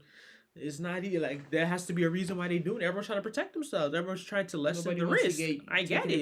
You get someone can go into your 401k. And the idea I think is that even when you're the interesting part is that like people even that are both doing well are getting prenup. Because I always thought that, okay, let's say I make $1 million and my husband makes $1 million. Why do we need a prenup? Because we're both doing well. But then you'd be surprised that there's people that have $1 million, but they want to take your $500,000. Right. They want to clean out your 401k. Especially when feelings are involved. You want to make them know, F you. Like, you know what I mean? Like, people are hurt. I always thought that it was people are usually doing when someone's not in their socioeconomic right? class. Like, you're dealing with a woman that makes $70K and you're a millionaire. Then you do a prenup, but I started to, from the conversation I had last weekend, I was made aware that like people that are still both doing very, very well are still highly encouraged to get a prenup because it doesn't really matter. Like, and also two people that are still just average are encouraged to get it because you just don't know. Like, and the issue they said with a lot of women is that like in the black couples, a lot of them will start up kind of on the same level, but then the women goes up. Like they started together, making around the same, just being average, and then the woman starts making like big money. So then, like, that's when it becomes an issue because it's like you guys are not in the same financial, even though you started bracket. I don't know. What if you get married? The lawyers talking. Also, prenups protect premarital assets. That's what I be thinking. Like right now, let's say tomorrow at 22, I become I get some business. You just go and get married. Like that person is automatically entitled to your business. You know what I mean? Like I just feel like this. People don't think like post-marital assets. They don't want to split in a divorce. Oh, this is too messy, man. Apex Kev said, "What about courtship? Have we forget how to love? I get it, Apex, but love don't pay bills." That's a reality. Money do. We could sit here and be like, love, but I personally don't feel like love is enough. I've argued with my ex about this. I've argued with a lot of people with this. I don't feel like loving someone is enough reason to be with them. I don't. I feel like there's other things that you have to be practical. Like I could love someone so much, but I know we can never be together. Maybe they're a different religion. Maybe they're in a different party. You know what I mean? There's just something stopping us. It's just not going to, I know it's just not going to work. Like I feel like that's kind of like an immature way of thinking. Like we just love each other enough. We can make anything work. No, love is the answer, but is love enough? No. Especially if you have kids prior to the marriage, someone may want their child to have dibs to their assets versus their husband. Alright, so I just feel as if it's nice, but we have to understand that we're just trying to be realistic. Everyone's trying to protect themselves. That's just the reality. Too much money talk before marriage is crazy. But I guess these are important conversations that people have to be open to having and not like taking it personal. That's what Tam said. Yeah, what if you have business dealings before you get married? Like this stuff, like people have their own, even the man. I respect the man who has a $5 million business. He meets me and he's like, yo, like, if things don't work. And that's what the judge had said, that it happens a lot with a lot of these men. Like the women who like, they marry these men that are very, not usually with black people, in black couples, like in Caucasian couples. A lot of women marry these men that have a lot of money and like they divorce, and these women don't want to work. Like they'll say like, your money, like it's mine, like I married you, I raised your kids, you know what I mean? And like, and these women be getting mad at her because she be like, no, you need to go get a job. Right. You need to go work. Unless you're disabled. Like you guys are not together anymore. Literally, like, and that's like the way that they do it. That like literally like women are getting like money from the men, like for like things like to maintain their lifestyle they had while they were married. And like there's a way they do it that they're able to get away with doing it. And like it's up to the judge to be like, no, like you're not allowed to get this much amount of money every month for this. No, you need to go get a job. Right. You need to go work. So I see it from both sides because the men don't want to get taken advantage of. Women don't want to get taken advantage of. Women lie, men lie. So it goes both sides. Just that you hear a lot of men saying, "These women are going to take me." This is another good topic, ladies. Yes, Debbie. Don't trust me. They're all coming tomorrow. We film. We have it written down. They come in. She's like, I just annoy women saying, "These women are going to take me to the cleaner." Is this woman like? No, like I feel like it's not about woman or man. It's about who makes more. Right. I feel like it's forget gender because I know many women. I know women that are even with the men because if they leave them, they're going to be paying the man alimony.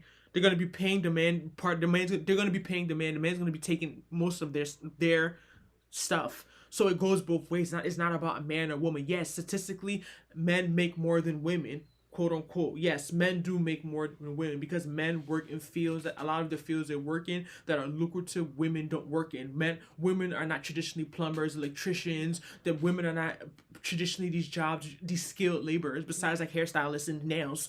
Women don't work in those fields. So when people say men make more than women, yes, that is true. The average man, because there's certain job opportunities that are available and to there men. are women that just don't work. Yes, exactly. But I don't. It's not like men are making 40K more than the average woman.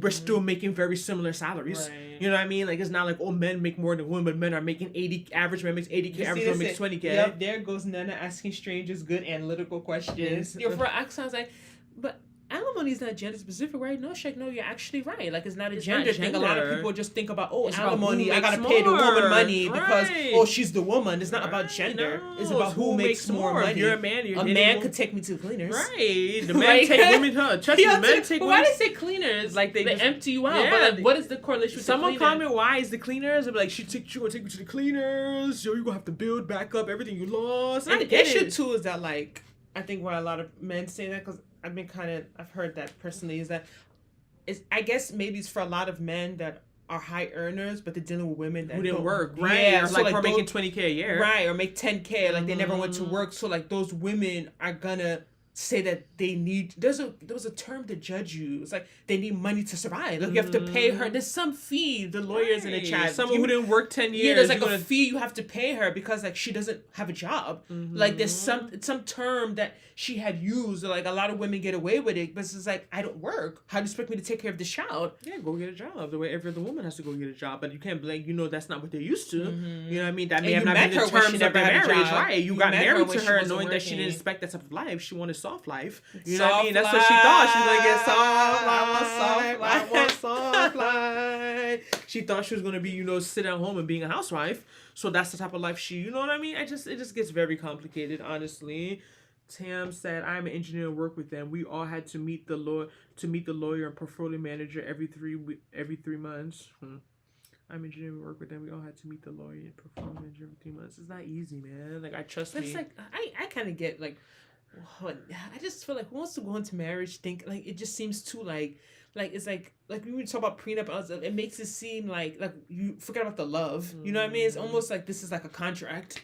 You know, like, oh, here's the business agreement, here's the contract. I get it. Like, I understand the importance. I'm not saying it's bad, but you can see why people want to avoid it because this stuff is so serious. But their marriage is so serious. Right. You know, it's so serious. You know, it's very. I can only imagine how uncomfortable this topic can be for people, like new people just trying to get married. Right. How about like accounts? Like, people believe in having a joint account, a separate account. Like really knowing what what I mean. It gets very you just have to really be with someone that you really trust, and you have to be marriage involves. It seems like it involves a lot of transparency. And I just feel like that's a lot of things that people don't take into play. Like you really have to be open with someone. Like you kind of have to show them everything. Like you're good, you're bad, you're ugly. Yeah, like it just seems like it could be very overwhelming.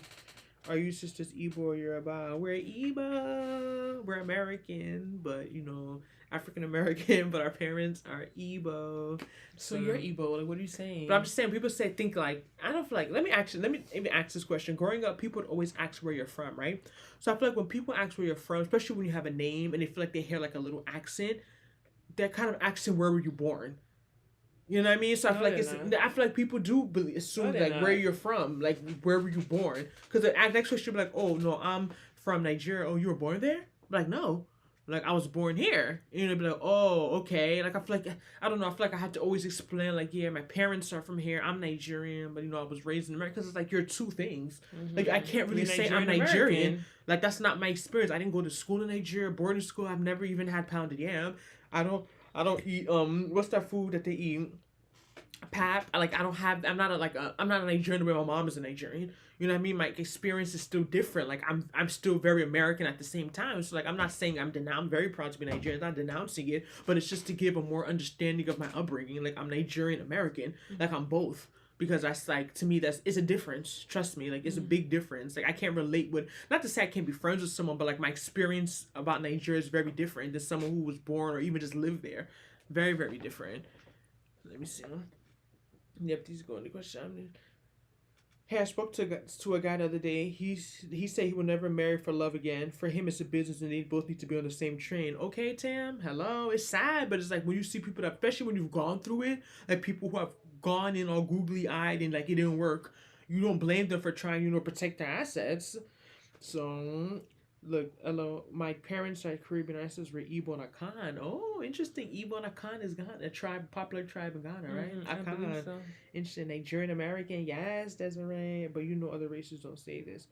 Don't say this about marriage, Debbie. You feel No, like I think you should talk about your culture, how you breaking it down like that. What you mean, Debbie? About race, about marriage, or about cultural background?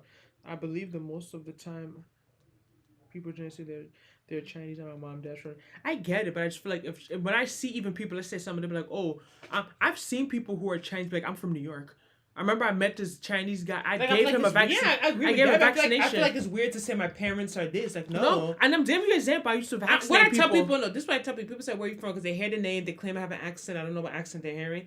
I'd be like, I'm Nigerian American. I think that's a good way to say it. I'm like, I'm Nigerian American. Mm-hmm. Like, I don't have time to be telling you this. My synopsis. Yeah, it's just because, we family here. So I'm talking about this guy, I gave him a shot. He was like, oh, I'm from Brooklyn.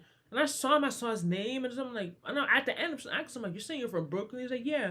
I mean, yeah, that's how I was born and raised. Of course, you see me. My parents are from China, but it's like I'm Brooklyn. I'm from Brooklyn, and I'm like, you from Brooklyn? So I just feel like it just depends, because I feel like what I'm saying is that when you say a country, I feel like people assume that you're born there. Yeah. That's the point I make. So I feel like that's deceiving. I can't just say, oh, where are you from? I'm from Nigeria.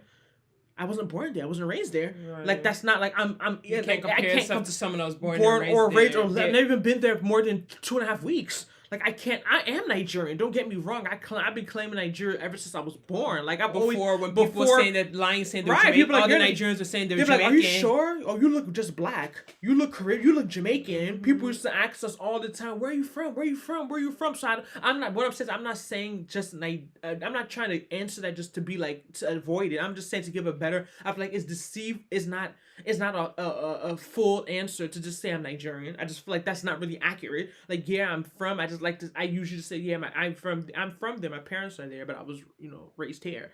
I'm Nigerian American. Because if I say I'm a Nigerian American, would that sound like, okay, like you're doing too much? No, because that's what you are. You're Nigerian American. You're both. Okay, a complete opposites a match of the time. You guys want security, not love and family. It's the case we are in the big. Once he has a job, you should take a chance if you like him very much. Okay, Apex. I want an Igbo wife.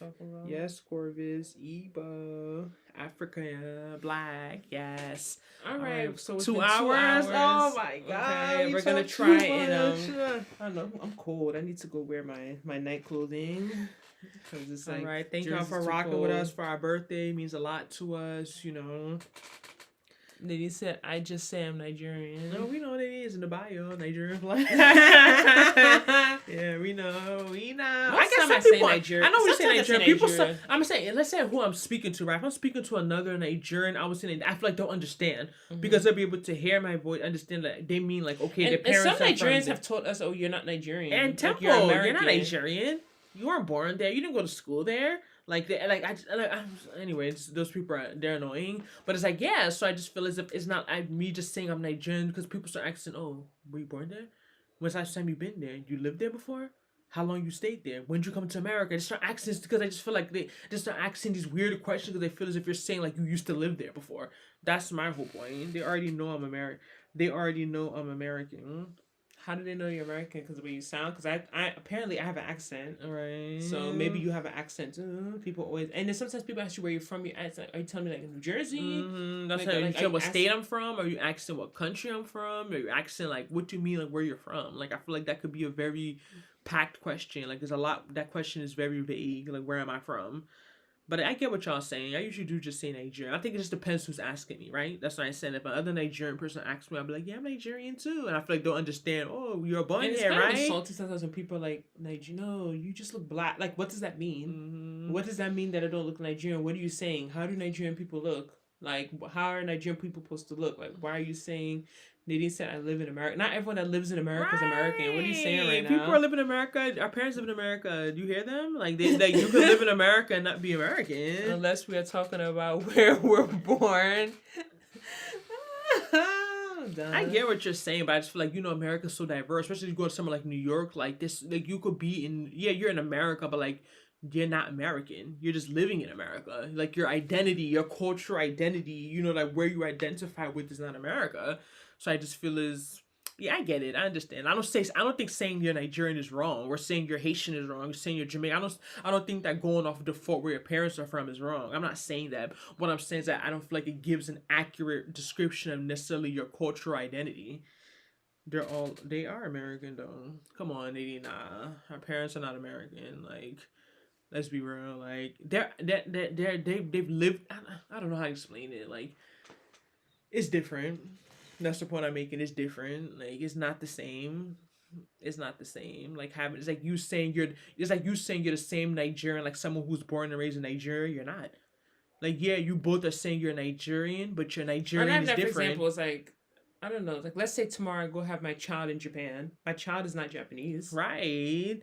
They're not gonna have citizenship. They lived in Japan. Japan's not gonna let my child say that they're from Japan. They were just born in Japan. Right. Even if I go to Japan and I raise my children in Japan, they're not Japanese. Right. You get what I'm saying? So that's when it kind of comes down to, like, I guess the blood that's in your veins. Like your real, like, ancestry. Because it's like, just because you go have kids somewhere, even if you live somewhere or you're raised there, it doesn't make you from there. Right. Like, there's expats who live in, you know, different countries, whatever. They're not from there. They're there for work. Right. They're not from there. They've lived there 10, 15 years, but that's not their cultural identity. Time. You know? So it kind of gets confusing. I feel like America is just different because America's such there's a difference between nationality and ethnicity, culture identity. Yes, black socialists, I agree with you. Difference between nationality, and I need to pin this. There's a difference between nationality, ethnicity, and culture identity. I definitely agree. Like, my cultural identity probably would be Nigerian. Mm-hmm. My ethnicity is black. Then my nationality would be what? American, yeah, that's my nationality. Like, I feel like it's not that simple as the point I make. If you guys believe that Americans are their own tribe, I wouldn't necessarily say it's their own tribe, but they definitely have their own experience. You know what I mean? Like, their own experience in America. That's like me saying, oh yeah, we're all black. We are all black, but we're all different. But our experience as black people can be different based on, you know, our blood, you know, based on our ancestry. Yeah, so I was like, it's not to say that I wouldn't necessarily say their own tribe. I don't know about tribe, but I definitely think I can understand the African American feel like they do have their own culture. Yeah, like it's different. You know what I mean? You can't say it's a different, it's a distinct different culture, from the music to the food, you know, to a lot of the stuff that basically America bites off of and makes American culture. It's not necessarily American culture, it's African American culture, and then they make it mainstream by having, you know, like, white people basically be the puppets of a lot of the things, which is basically the appropriation of African American culture. American culture is highly based off of African American culture. That's just the reality. A lot of it is just copied stuff. People who are just basically plagiarized African American culture. But yeah, I think the African Americans do have their own culture. They do definitely have their own culture. Definitely have their own culture. All right. Anybody wants some cake? I still haven't eaten some. Yo, this cake. My midnight snack. All right, we're gonna have some cake and wine. I've been watching a Nigerian movie. Anyone have some? AA is its own distinct ethnic group. It is. Anyone have any suggestions for movies? I haven't watched a Nigerian movie in months, maybe like 6 months. So I'm really thinking about watching ones. And I know I used to watch them all the time, but YouTube has been taking up all my time. I just watch too much YouTube. By the time I watch 4 videos, it's like sitting for an hour and a half, 2 hour movies. Nigerian movie when I need comic relief. Right, they be so funny. But the YouTube ones, it's just too. Some of them are good. Anyone have some? Or we could watch an old one. But I don't mind American movie. Yeah, I really want to watch. What's a movie? What's a good movie on HBO Max, Netflix? I have HBO Max. Just on this thing. It's my bedtime. I'm supposed to be in bed right now. All right, y'all. It's been real.